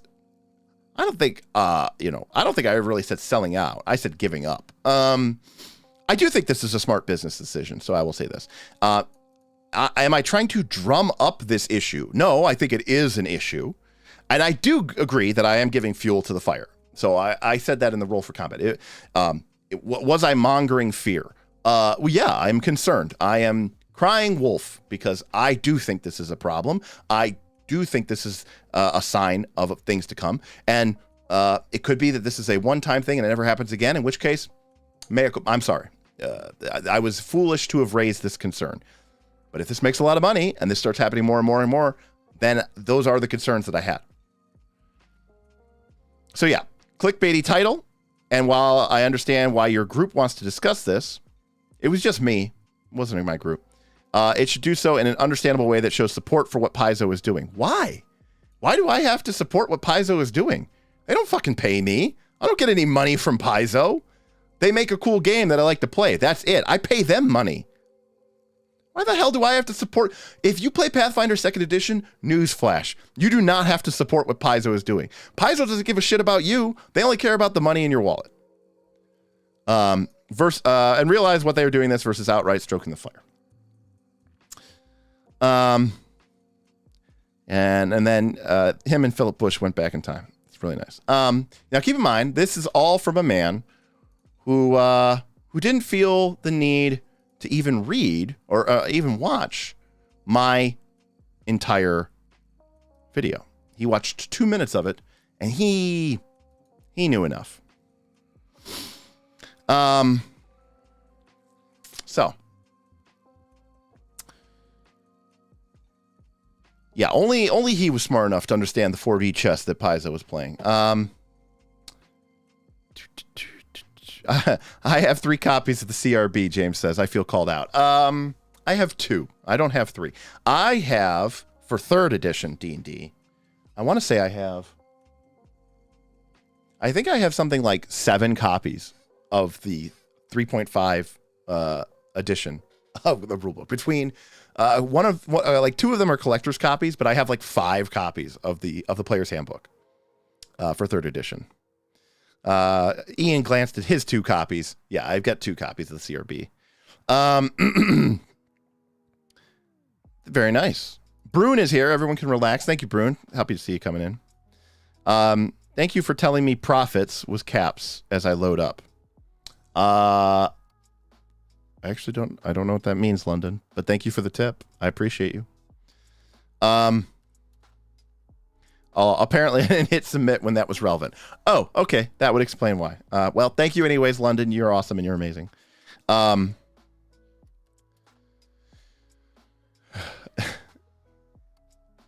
Well, that's actually what's one of the reasons I like Adventure Abomination Vaults is because it didn't have like that classic, really cliche adventure path story. It was just kind of like, yeah, there's a bad guy. She lives in the dungeon. She wants to enact her revenge. And, you need to go to the bottom of the dungeon and kill her. Newsflash. That's Abomination Vaults. I'm always kind of like, people are like, oh, the breathtaking story writing of Paizo Adventure Path. Like, I'm just so creatively bankrupt. I could never come up with anything even close to it. I read this one adventure path and it just made me cry. The story was so good. Okay. Why aren't they publishing that one then?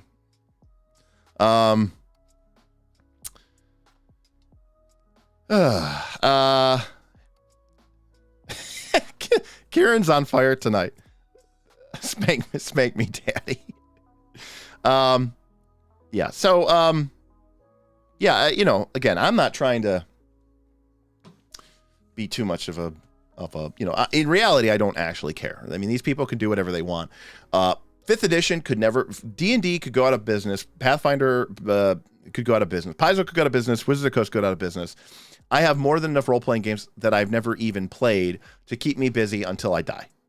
And unless I lose this COVID weight, that's going to be in the next, 20 years. So, to me, it's fine. Besides, if all these role-playing games are dead and no one playing them anymore, people will have no excuse. They will be forced to play, Legend of the Five Rings and Dungeon World with me. So to me, this is just a win-win. So again, I'm not trying to really create any sort of true alarmist hysteria. Another thing is I disagree with this corporate decision. Someone from Paizo made a comment. I think it was on Facebook, but they basically said you need to think about Paizo. These people have families. Like, no, you're part of a company that makes decisions. I'm allowed to criticize you. I'm allowed to critique you. I certainly wasn't critiquing you any harder than any of the people who were during the hashtag Paizo accountability phase. But when I say that I think that your company's making a poor decision, then I'm suddenly somehow attacking your family. I thought that was pretty low blow too, So that's where we're at with all this. But I will say that it is March 31st, and I'm probably not going to talk about this ever again.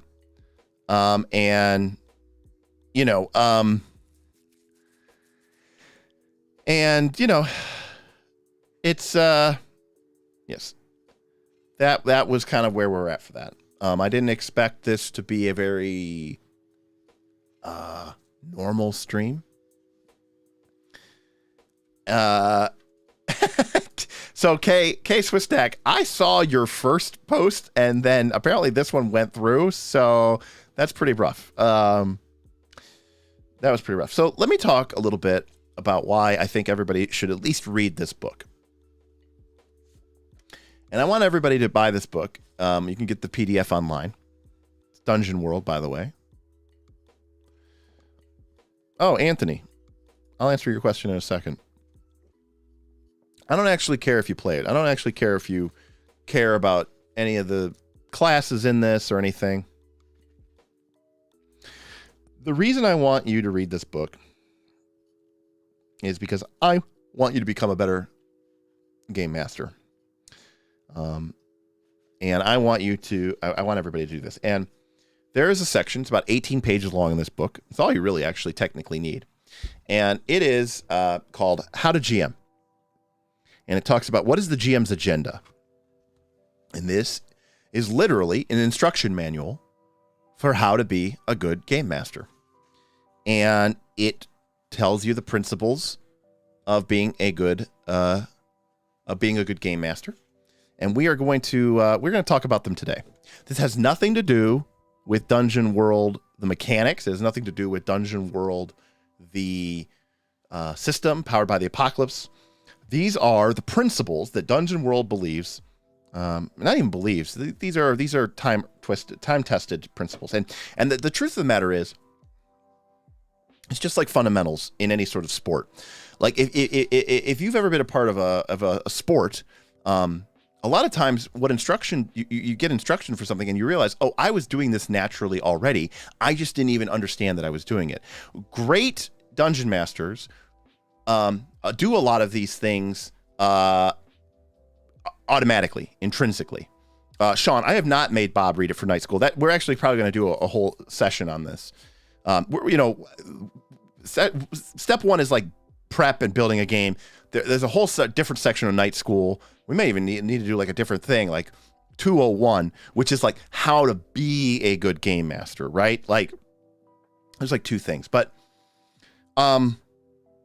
this is now some of this is in Dungeon World speak, but we can easily kind of convert it. So principle number 1 is draw maps, leave blanks. So the idea of this is draw maps, leave blanks. This doesn't just mean literal maps. The idea is when you are drawing your map, when you are creating your prep, when you are thinking about your ideas for your game, you need to leave blanks. You need to leave room. And what is that room for? It's for your players. This is an important principle because when you are creating things, you need to make sure that they aren't so rigid and they aren't so locked in that there's no room for the players to have their say in it. This is so critically important to being a successful game master. I promise you, despite what you may think, okay, despite what your players may think, they may actually be mistaken about their fun, right? I've talked about, can you have fun wrong? Yes, you can have fun incorrectly. People are so used to playing these games like video games or movies or TV shows where this entertainment is just spoon-fed into their mouth. Okay, we have an entire generation of very lazy players. And I'm not trying to make any sort of personal attacks. When I say lazy players, I mean players who show up to your session and basically are just like, entertain me. I am here to be entertained. You are my PlayStation 5. You are my Xbox One. You are my Netflix account. Okay. Only thing I need to do is show up with my, my tablet, and I probably maybe don't even know the rules that well because the D&D Beyond or the Pathfinder Nexus has kind of figured everything out for me. You will occasionally tell me when I need to roll, and I will roll some dice. Okay. But I don't really want to have to work at this. Okay. I just want you to take me on a ride. Okay. I want a roller coaster. Okay. I want to just show up to the park. I sit down, they click me in. Let's go for a ride, baby. Whee! Right. I'm not making any decisions. I'm not making any choices. I get to sometimes I get to scream. Sometimes I get to shout, and I'm going to be surprised by what you have prepared for me so that I can go on the journey that you have laid out before me. I think this is a horrific way to GM. I think it's probably okay, when you're first getting into the game that to do this, because people are going to be overwhelmed, right? It's training wheels, right? A bike can let you go anywhere. Training wheels, your parents' hand on the back, make sure you don't fall over and hurt yourself and lose interest before you get interested. So that's fine. If there's nothing wrong with a beginner box for a new player. Granted, somehow for 25 years, people got away without doing it, and they were, not as game savvy as we are today, which makes me think that the nature of today's entertainment has actually, created players to be more passive and more lazy, and they don't want to engage in order to receive their friends, right? But I'm saying it's okay to give them a certain amount of coddling. But, one of the things that you should quickly start doing is making sure that they understand that they are in control of this ride. This is not a roller coaster, okay? This is an ATV, okay? All-terrain vehicle system, okay? They are in control. They can go left. They can go right, okay? And I am going to draw a map, but I am going to leave a lot of blanks that I don't know the answer to, that we are going to fill in together, that we're going to both sit here tonight and we are both going to be surprised. Okay. We're both going to find out. That is so incredibly important. Okay. Second one, just a great idea. Address the characters, not the players. Again, we're used to playing at a certain level of casual play. When I used to play World of Warcraft or EverQuest with my friends, we'd be on like Ventrilo or whatever, TeamSpeak back in the day, and I wouldn't say, Acelian, Gale, get over here. I need your assistance, mighty bard. No, I would say, yo, Smith, get the fuck over here. I need heals, bro. I would address him. I was talking to him, my friend. Hey, Larry, stop that. You get over here. We've got an ad, right? That was what I talked about. I wasn't addressing their characters. I was addressing them, the people. One of the things that we want to do is to start addressing the characters. And that just doesn't mean when you're asking them what they're going to do on their turn. It means finding opportunities to ask the character a question, and then the player has to put themselves into the mindset of that character to answer the question. Hold on a second here. Derek, do you consent to have your content, Night School in particular, shilled on TG in relevant threads? I think it would be good for new players, but would require setting up more comment filters. What is TG? I don't know what TG is. So let me know what that is. Okay. Sending a telegram. Oh, okay. I don't know what TG is. 4chan's traditional gaming. Oh, okay. When you say shilled, what do you mean? You mean like posting it? Yeah, I mean you can post whatever you want. I don't care.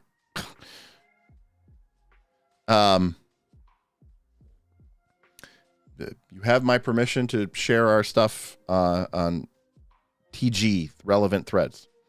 But anyways, so addressing the characters, not the players. So one of the things that I like to do, and if you watched Rise of the Rune Lords, you saw me try to do this with Bob and Nick, and you could see that it was kind of a brutal process because they weren't used to doing this, and it created this interesting, dare I say, cringy moment because they didn't understand. So like, I would say, instead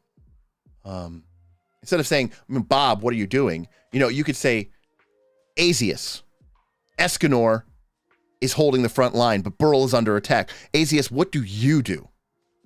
Or you might say, Burl has just fallen, Burl has just gone unconscious. And I turn to Azius and I say, Azius, Burl is down. What are you going to do next? Why? How do you feel about it? When something happens, reach out to that person and ask them in that moment, in that critical moment, ask the character a question. The character can't answer. The player has to answer for the character. And in that moment of answering for their character, that is role-playing. Because now I have to divest myself of me as a person and instead imagine that I am in this moment, that I am this character, and that I have these thoughts, feelings, and emotions, and I need to answer that. And that is going to ground me into this fictional reality that we are building together. So, address the characters, not the players. Number 3, embrace the fantastic. Very often, this is one of the rules of Dungeon Craft, which I've talked about with Bob, which is, this is a fantasy role-playing game. Make it fantastic, It's so off, like, one of the things I do not, I've talked about this at length, one of the things I don't like about Golarion is how unfantastic some things seem. Instead, it seems more Renaissance, right? Renaissance isn't fantastic to me. I don't want to play 18th century Victorian England. I want to play in a fantasy world. Play it up. Make it fantastical. Embrace it.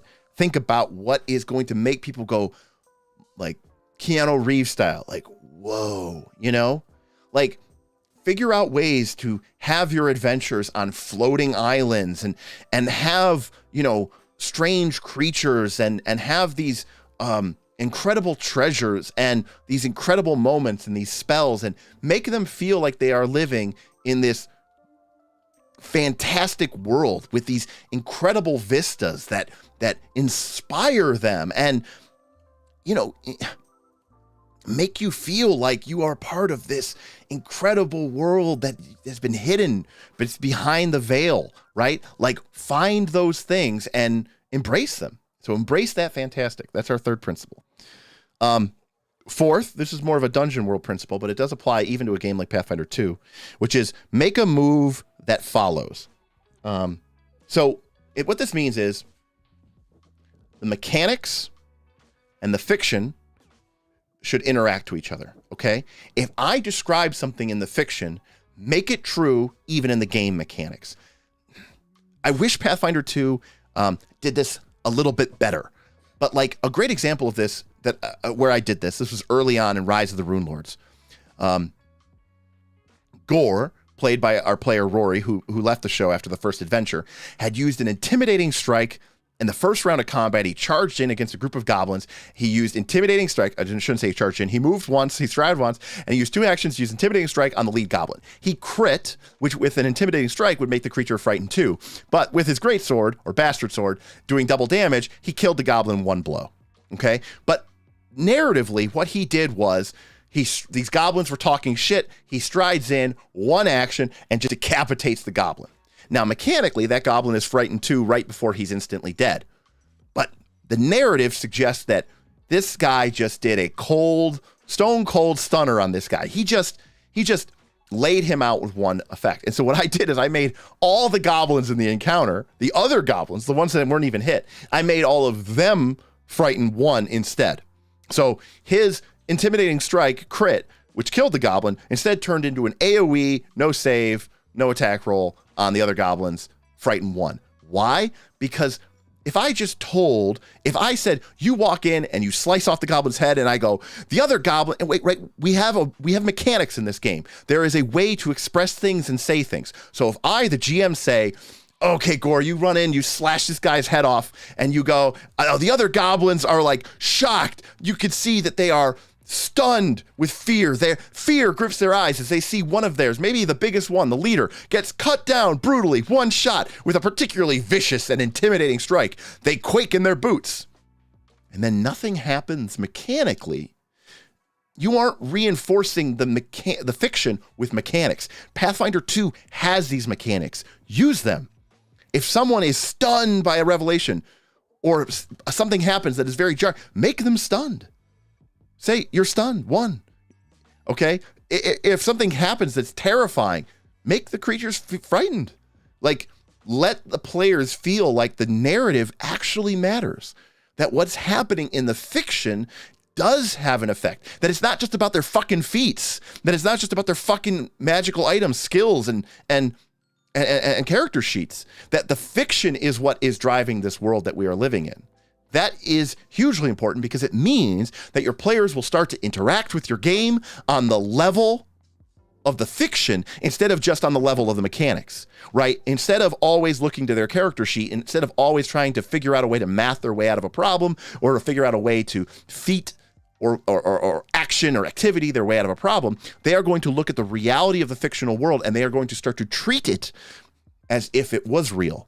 And when they treat it like it's real, you're going to find that they become more immersed and that this elusive concept of role-playing will become naturally emergent because they are going to begin thinking about the game in the terms of the fiction. So this is incredibly important. All right. 1, 2, 3, 4. Number 5, never speak the name of your move. This is another Dungeon World one that's kind of important.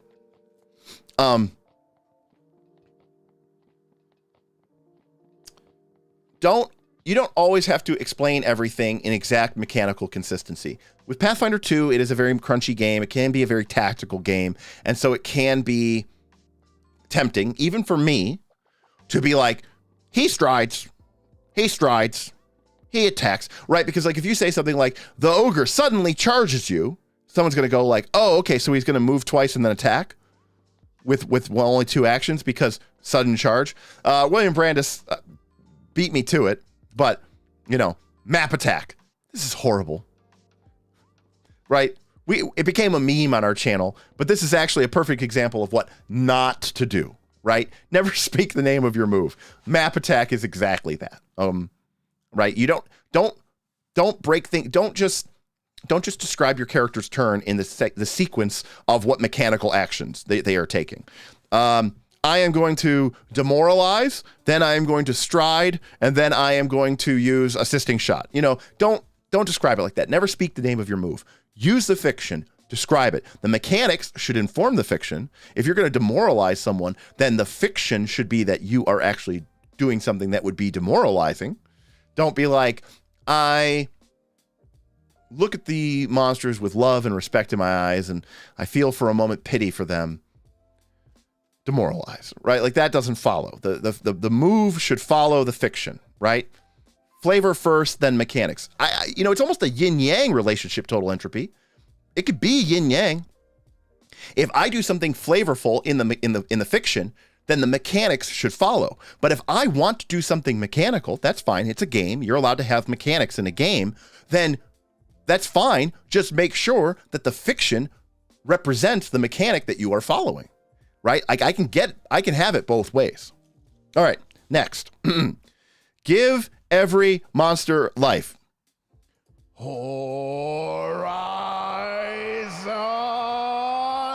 Thunder Sphere. We needed that. I wanted a Horizon Thunder Sphere. All those people today. 2-round version, boys. 2-round version. They're getting it nasty. I might actually be a bigger fan of Inner Radiance Torrent. Hold on a sec. My microphone's falling apart. Ooh, I like RoboCop Forever. Love it. I love to do it the other way as well. If you don't know how something's going to end up, make the dice roll. But again, the fiction should follow the mechanics. If I say, guys, I am going to go and I am going to talk to the Chancellor, and I am going to get him to give us permission to cross into the enemy territory. And I go into the Chancellor and I say, hey, listen, I really want to convince this person that we need his help, and this is the only way we can do it. And the GM says, great, sounds like what we were talking about in the fiction is a diplomacy check. And you say, that actually makes total sense. I'm going to make a diplomacy check. I failed. And then you go, great, okay, so, and then I would say to the character, I would say, Galad, what happened? And then Galad would say, oh, yeah. So I start asking him about why we need to cross into it. And then I start mentioning about how I might actually personally have a vested interest in doing this and how it might actually not be in the crown's favor. And the person gets pretty upset about it. So that is a good way to describe that. Okay, moving on. Next. Got to get to there. Here we go. Okay. Give every monster life. I'm guilty of this as well on some of the Rise of the Rune Lords APs that you have seen, of making the monsters a bag of hit points and a bunch of attacks and saving throws and turning the entire fucking combat into one big fucking math problem. It's horrible, and we should aim and aspire to do better. These are our characters' foes. Right? By the metal and the measure of your foes are you weighed and found. Right? Like, make these things terrifying. Make them monstrous. Make them scary. Right? Make them seem like they are alive. Give them this viciousness or this personality that makes them feel and seem like a real threat. Describe to live. Find a way to make your monsters have that sort of larger than life feel. Make them feel like the way you did when the T-Rex first appeared in the Jurassic Park film. Like when the Balrog emerges from the shadows at the bridge of Khazad-dûm, right? These are monsters that had life, and we remember them. If the T-Rex is just 140 hit points and a low reflex save, I guess I trip it. That T-Rex, you're selling it short, man. You're selling it short. This next one here is a good reason for why, of all the things that you should keep behind your GM cheat sheet or up on your screen, is a list of names. Coming up with names randomly is one of the hardest things to do. And it's good to have a list of even 20 names, maybe some female names, male names, some elven names, dwarven names, whatever. But if you can, name every person and use the name, even if they're not going to show up again. And I think that makes the world seem realistic. Instead of just being the bartender, give him a name.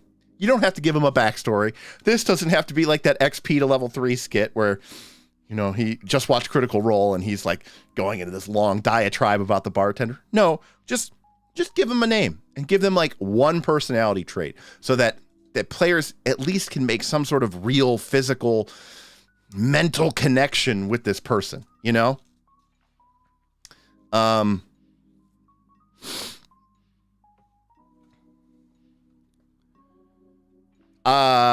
Nathan Crocker says, then you have less combats in the scenarios. Combats could take too long. Smile.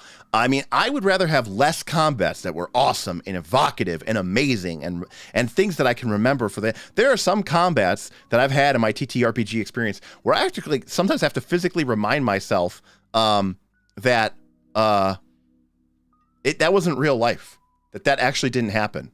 I was like, oh yeah, I forgot that wasn't real. Like, that was literally just pretend. Like, or even to the point where I'm like, that wasn't a movie. That wasn't something that I watched.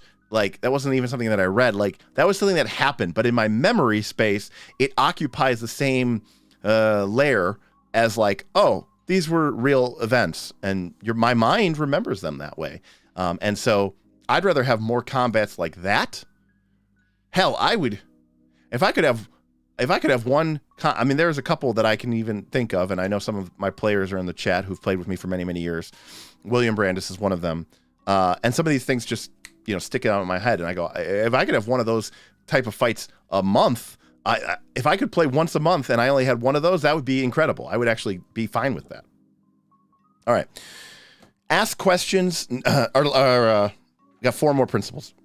Ask questions and use the answers. This is critical. Okay? Part of playing is asking your characters what is going on. Ask them questions. And then when they tell you something, go with it. Use it, right? So obviously the easiest is like, what are you doing? You know, what did you do? Where are you going? What are you doing? But like, you know, don't be afraid to let your players have a little bit of say. If they give you something, run with it. Let them know that they're part of this too, you know? And like, you just want to like make sure that they feel like they're part of this creative creating process as well. So if a player makes a really good check, ask them, wow, you really knew a lot about ghosts because you critically check. So Zolgarthor says, I don't fully understand this point. Okay. One of my players, maybe even a character who isn't particularly high trained in intelligence. Maybe they just have training in something like Arcana, but there's some weird construct. Okay? There's some weird construct, and the player makes an Arcana check for recall knowledge, and they critically hit. And so, okay, crazy. This character knows a ton about this particular golem. Okay? I mean, that might be crafting. Okay? Which no one expects. It's kind of funny. But instead of just going, and then moving on, you go, wait a second. Why does Zolgathor, the fighter, know so much about constructs? And then Zolgathor, the fighter, it's on them. This is a player moment. They get to sort of build a world. They get to build a concept here. They get to say, I don't know why. Because right until that roll happened, no one at the table knew that Zolgathor was apparently expert on constructs. But the dice gave us something beautiful. They gave us something unexpected. And now we have established, the mechanics have demanded that Zolgathor the fighter knows a shitload about constructs. So now it is our job, it is our duty as players at the table to make sure that the narrative reinforces that. But why not let the player do that? That's your character. You make it up. You run with it. They might need some help. They might need some guidance. But this is a moment for Zolgathor to sort of kind of do some world building. And maybe they explain that maybe the fighter school or academy where they went to, they trained against, clockwork automatons. That the army that they were training to be a part of, they wore, I don't know, like mech suits or something. I don't know. It depends on the nature of your game. But like the training dummies they fought against were no simple, stuffed things. No, they had like these clockwork artifice things. And so you fought against constructs and clockwork beings since the time you were old enough to hold a sword. And everyone goes, oh, wow, that's actually really awesome. Right. What's even cooler, this is like GM 300 level. It's how you make your game actually awesome. Is you go, that is so awesome, Zolgathor. You know what, Zolgathor? I'm going to give you a new ability. You now have plus 1d6 precision damage.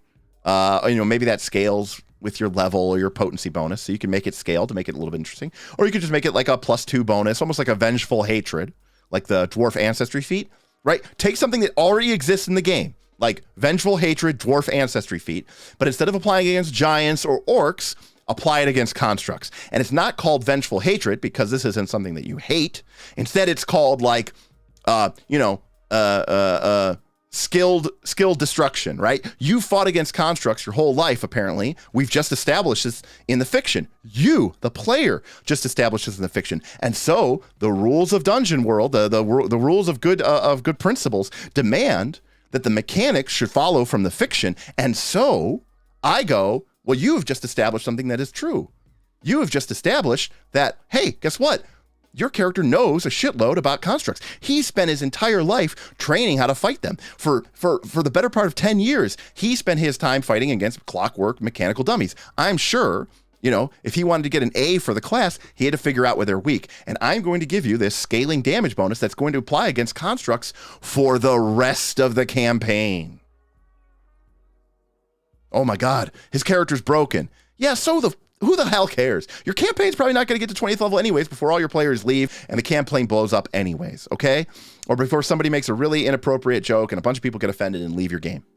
Okay? go with it. Because in the meantime, someone's going to look at that character sheet, and that's going to be something that they go, I can't build this character anymore. This character is unique to this table. This character is unique to this group. This character is not something that I could just replay. This character exists. This character has this ability because we were all here in this moment when these dice were rolled and this awesome thing happened. And then Zolgathor's player came up with this really cool story about how he spent his entire life training against clockwork arming dummies, and you go from there. Max says, I'd probably just give them trained in a specific lore. You could do that as well, right? But the point is, you are doing something for them that is outside of the purview of the rules because the fiction demanded it.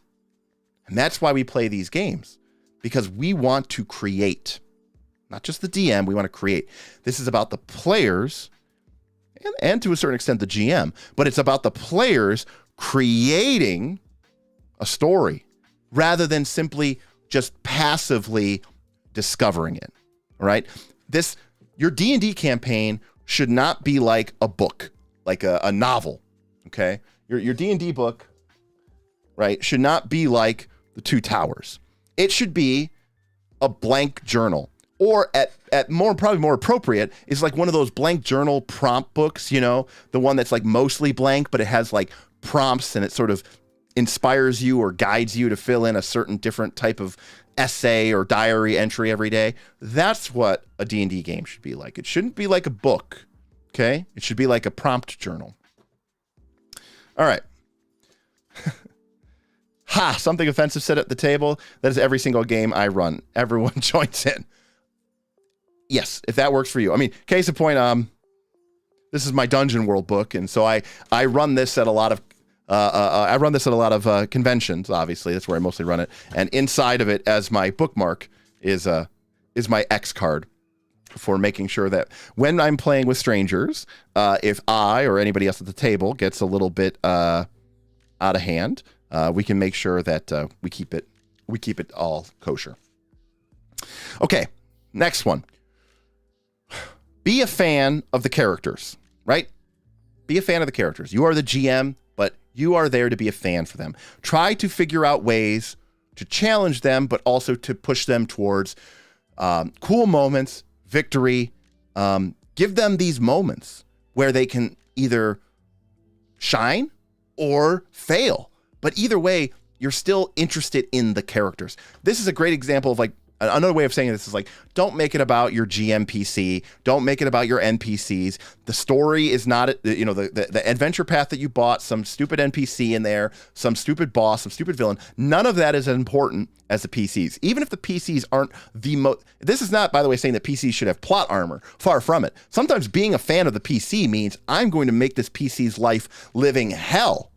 But the most important thing is that the camera, the spotlight is on those characters. We are here to see what those characters are going to do, say, and ultimately do and say, and how they are going to either achieve great success or watch them fail. Either way, though, that spotlight, that camera, that focus is going to stay centered squarely on the characters because we, as GMs, are fans of the characters. Okay? 3 more. Think dangerous. All right. I'm just gonna read this here because this is well said, and why not say it? Everything in the world is a target. You are thinking like an evil overlord. No single life is worth anything, and there is nothing sacred. Everything can be put in danger. Everything can be destroyed. Nothing that you create is ever protected. Whenever your eye falls on something that you have created, think about how it can be put in danger, fall apart, or crumble. The world changes, and without the character's intervention and heroic actions, it will change for the worse. In Rise of the Rune Lords, I've discussed this many times. We don't exactly know what will happen. There was a TPK, but, okay, hey, the party been to Sandpoint. Sandpoint's a target, and I will destroy Sandpoint. I will kill off an NPC. Oh, but that NPC is more important later on in future adventure path that we'll probably never play. I don't care. Put crosshairs on everything, right? And Kieran says clocks. Clocks are great for this too, because now you've ratcheted up the tension. Throw that clock out there. When the party fails, make a 6 clock, okay? Make a 6 clock that says Sandpoint is destroyed. Tick it twice and throw it into the middle of the table and watch your players realize with fear that the fictional world that they've been a part of, that the things that they've been enjoying, man, you're about to blow all that shit up. And this isn't a fake threat. You've got your hand on the button and you are going to push it. And don't be callous about it, because if you're just doing it just to do it, then the players will not make any sort of connection. This is like teaching dogs, okay? When they're bad, you punish them. And when they're good, you reward them. So, if my dog, does something bad, go to your cage, go to your crate, goes in the crate and has a 10-minute timeout. Same thing with the players. The players perform badly, make a stupid decision, don't play well enough, destroy something, blow it up, give them consequences. If you can't kill their characters in any of the editions that you're playing, like Pathfinder 2 or D&D 5th edition, then kill everything else. Don't get the message. All right? 2 more. Begin and end with the fiction. Everything you and the players do in your game comes from and leads to fictional events, right? When the players make a move or take an action, okay, they are taking things in the world to do it. Constantly be flowing. It's like a flow state. Okay, yin yang. Always be connecting it back to the fiction. If you find yourself stuck in a place where you are just describing things over and over again mechanically, stop for a moment and say, wait a second, does this make sense? Wait a minute, what does this look like in the fiction? Hold on, tell me, explain to me, what is going on right now? Let your players ask you this question. You ask them that. Make sure that we all understand that this, that we're all on the same page. William Brandis, great point. The game is a conversation, back and forth. Are we all on the same page? Great, cool, let's proceed. Something just happened mechanically. Let's make sure that we address this in the fiction. So always make sure that everything that you're doing begins and ends with the fiction, because at the end of the day, we are going through this process of playing the game so that we can collaboratively create, not discover, create a story together, okay? Last one.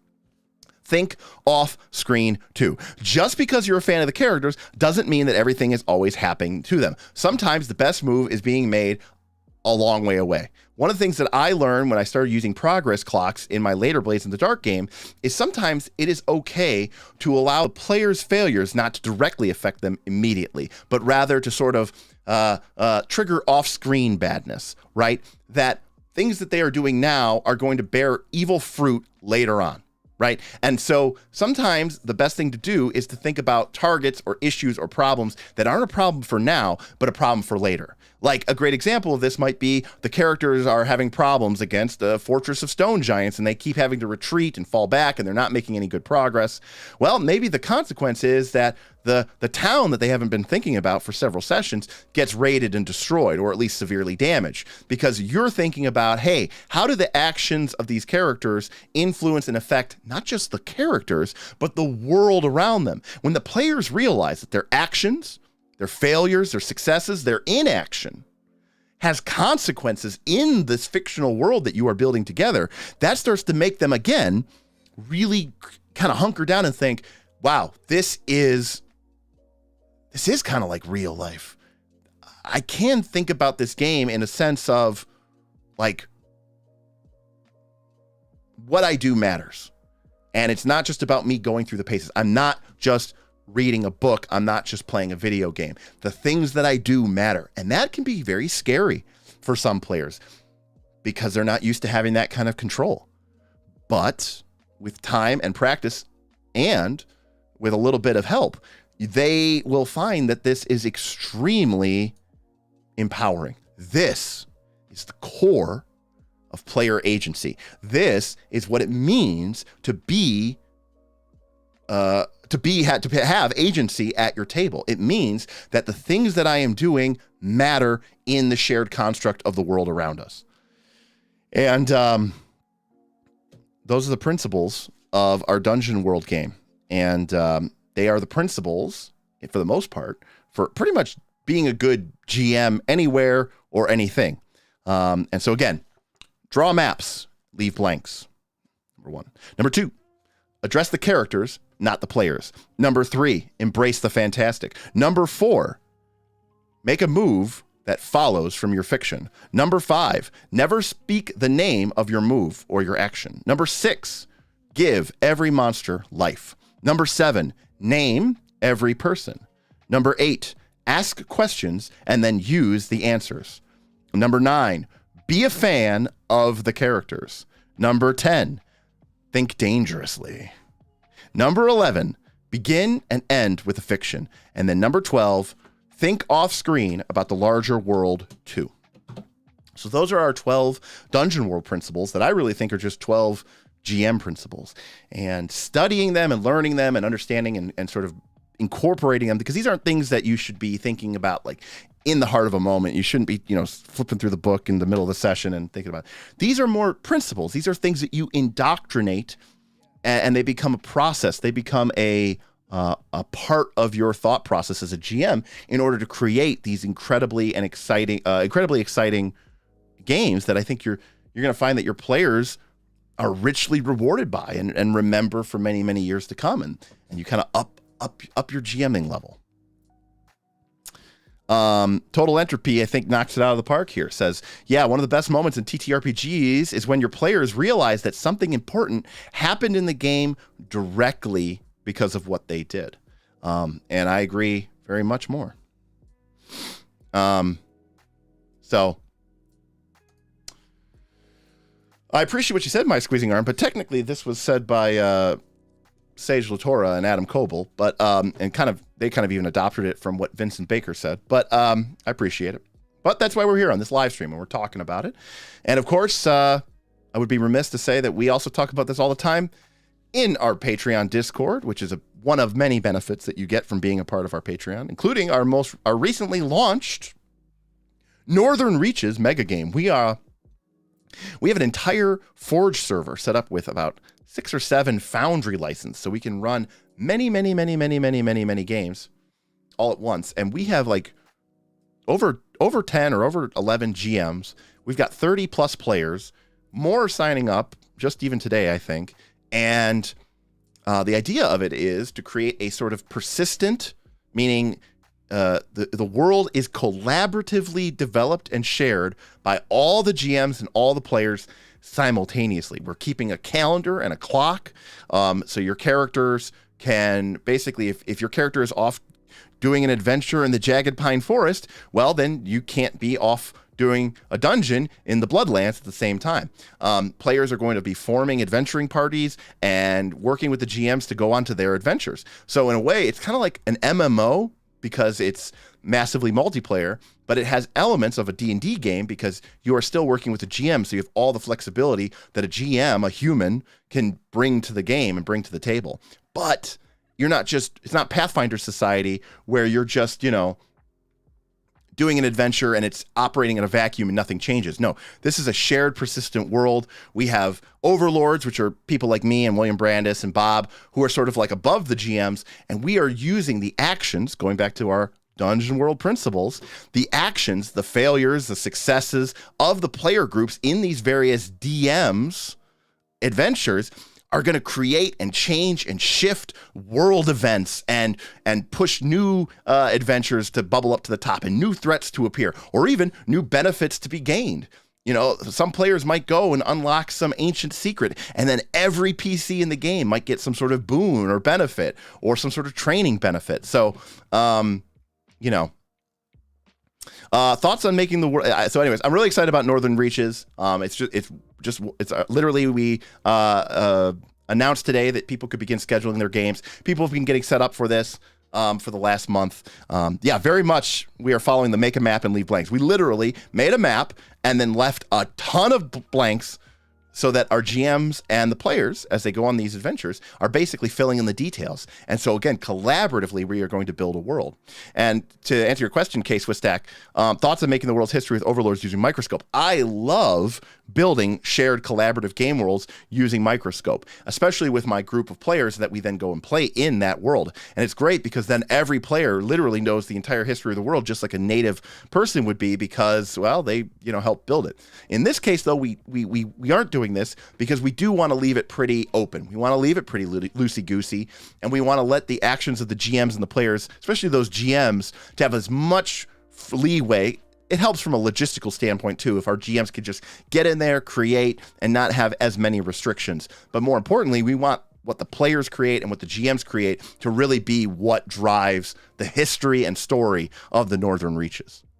So that's kind of where we're at. Hey, James, Takeout. I will see you around on the interwebs. I'll probably try to hop into your next live stream or so. But, you know, it's a great show that you guys put together there. I really liked your chat with Michael Sayer. So, Takeout. Oh, RoboCop Forever. Number one, that's a great movie. Number two, I'm honored and pleased that this is the case. But yeah, it's a really exciting time for us with the Patreon. We're always trying to figure out ways that we can add value to it. It's really the heart of this channel, and it's really the heart of the community, and I'm very proud of it. I know that we have this paywall. RoboCop, just in case you are joining up for it, if you are interested in the Northern Reaches, we have to update our Patreon because it's so new that it's not listed as a Patreon benefit. Our Northern Reaches game is only available to our Knight or higher. So we have 4 tiers. The Squire tier is $3 a month, and that's just for basically to get you into the Discord. But the Knight tier, which is only $5 a month, so only $2 more, that'll get you into the Northern Reaches game. It'll also get you all access to all of our bonus content, our bonus videos that we release with every single one of our videos, any sort of behind the scenes, extra footage gets released to our Knights as well. And we do a monthly exclusive live stream for Q&A for just our Patreons, and that is also available to our Knights, Champions, and Heroes. So Squire is really sort of a try before you buy type tier. It really just gets you into the Discord, make sure it's the community that you want to be a part of, and you don't have to spend a lot of money for it. But if you do like what there is, if you really want to get the full experience, then you want to consider going to a Knight or a Champion, or all the way up to the Hero for the people who really support us and support the channel. Also, yeah, Damian Williams. Also, each month we do a contest. I've given away $300 now worth of role-playing game supplements. Every month we have a winner. I give away up to $50 in a role-playing game book for people who earn hero points on the server. And also, we have a separate contest at the end of the year. This is, by the way, for anybody. Anybody who's a member of the Patreon is automatically entered. Every month that you are a member of the Patreon, you receive 1 raffle ticket. If you are higher tier, you get a couple of bonus raffle tickets. At the end of the year, this is not related to the Knights of Last Call. This is Derek Melenda on behalf of the Knights of Last Call.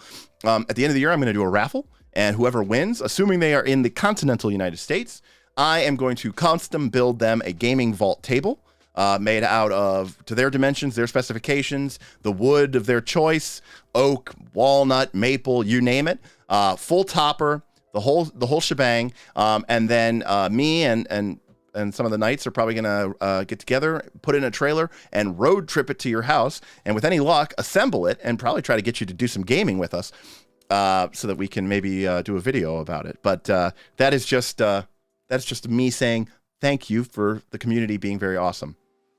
So that's also another thing that is going to happen at the end of the year. It's already going to be April, so my God, we're getting there close. I assume a Northern Reaches announcement video is coming soon. Yeah, Anthony.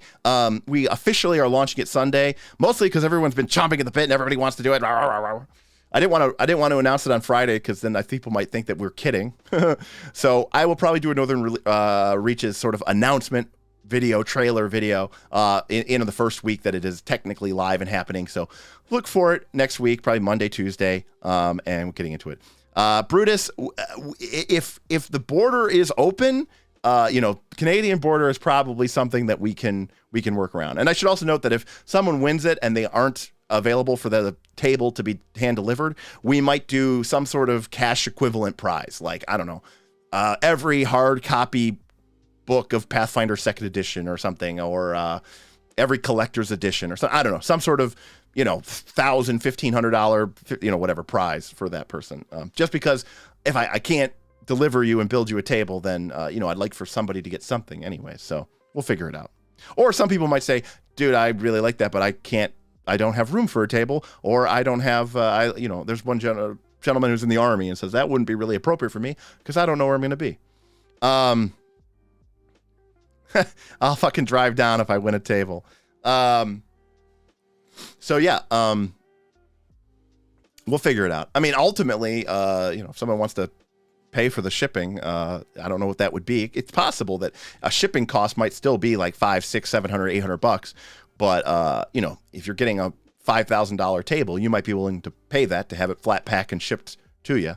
But anyways, that is another benefit to the Patreon. And in addition to 150 awesome, incredible individuals with a wealth of RPG experience and just, quite frankly, a very positive attitude. And I'm a big fan of it. So, yeah.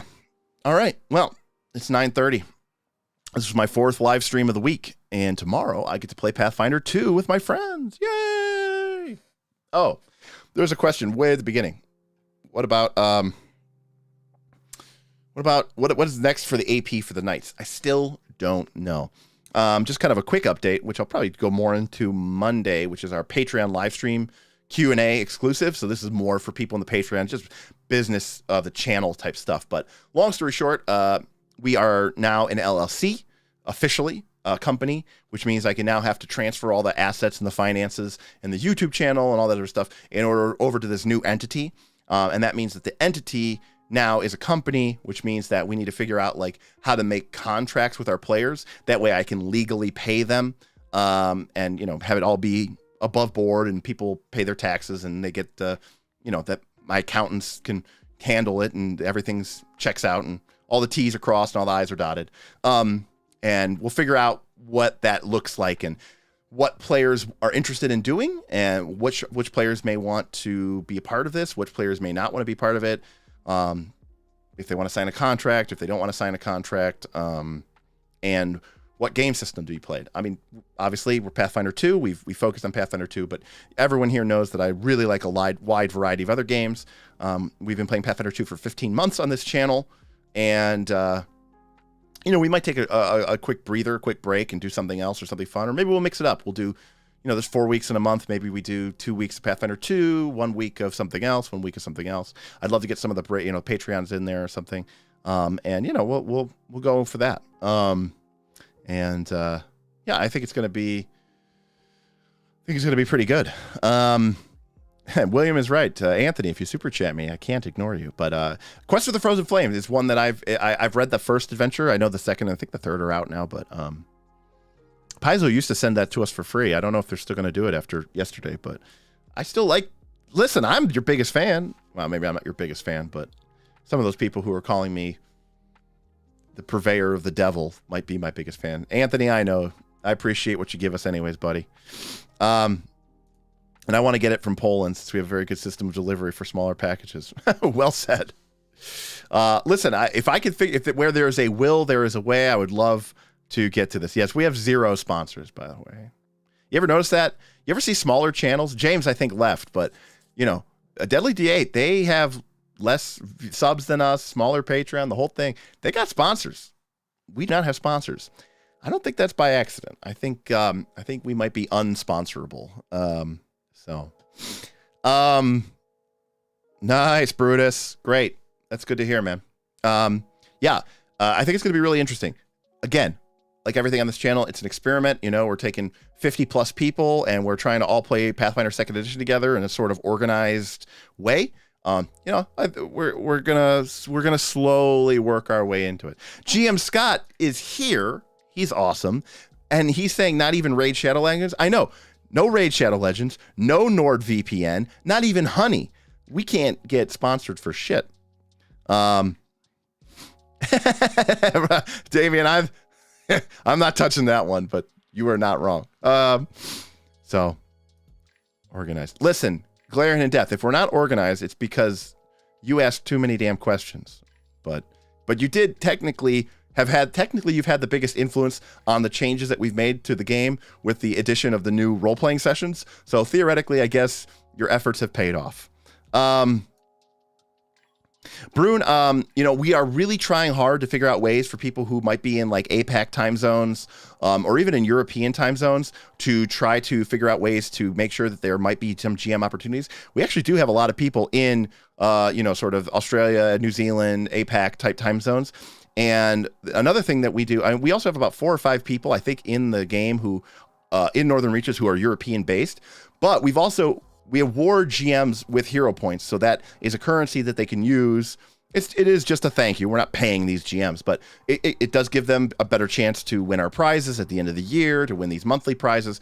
GMs do get hero points, and it's possible that if we have a group of players who really want to play, but it's at kind of a bad time zone for most of your standard US, we might offer bonus hero points to those GMs who might be willing to, say, run a game, the middle of the day Saturday, so that it's, the evening in in Europe, or run a game Saturday night that is actually Sunday morning in Australia and New Zealand. So there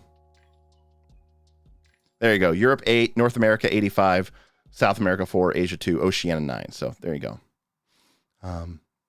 Even though I live in the future, I still probably wouldn't be able to make it. Well, Bruin, take a look, see, you'll start to see what the schedules are like, and hopefully as more people join up and get in there, I obviously it is one of the unfortunate things about being predominantly North America based. But keep your eye open. If you're a member of our Patreon, you can go to the Roll Assignment channel and make sure you click on the little mountain symbol to join just the Northern Reaches channel. So at the very least, you'll kind of see what's going on and stay appraised of what's going on. So. Why is everyone and their mother sponsored by NordVPN? Because they must have figured out that it is an effective marketing strategy. They wouldn't be paying all that money if it wasn't working for them. So, all right, everybody, it is now 9:40. So I am definitely done for the night. I want to say thank you to everybody who tipped or super chatted. I want to say thanks for bearing with us through this trying time as Derik was crucified on the tree of woe by the Thulsa doom that is internet fandom. And, for more importantly, just for being awesome, open-minded gamers who are interested in not only having fun with their friends, but also interested in legitimately pursuing this hobby as a means of art, as a means of expression, as a technical craft that you are looking to hone and perfect. I think I've always treated this hobby as almost like a martial art, where it is a fun practice, but I also think it has uses. I think it is valuable, and I think it has a lot of advantages in your real life as well. Your creativity, your ability to express yourself, your ability to be a problem solver. I think in business, in your family, in your relationships, personal lives, I think these are all tremendously valuable skills that role-playing games can really, really help. Not to mention the huge mental benefits of being able to express yourself in a variety of different ways and means. So, all right, everybody, that is going to do it for me. That's going to do it for the month of March. That's going to do it for this week. That means that I won't see you until next week. So I want to say thank you to everybody. And I'm going to go die now. But I do appreciate everybody being here, and I'll see you on the Patreon if you're a member or if you just signed up because you're awesome. Zolgathor with the last zinger. Have a great night. Love it. Peace. Enjoy death. I'm going to play some Pathfinder 2 tomorrow. Moss is level 5. He gets Fireball because he's a cleric of Saren Ray. It's busted. Peace.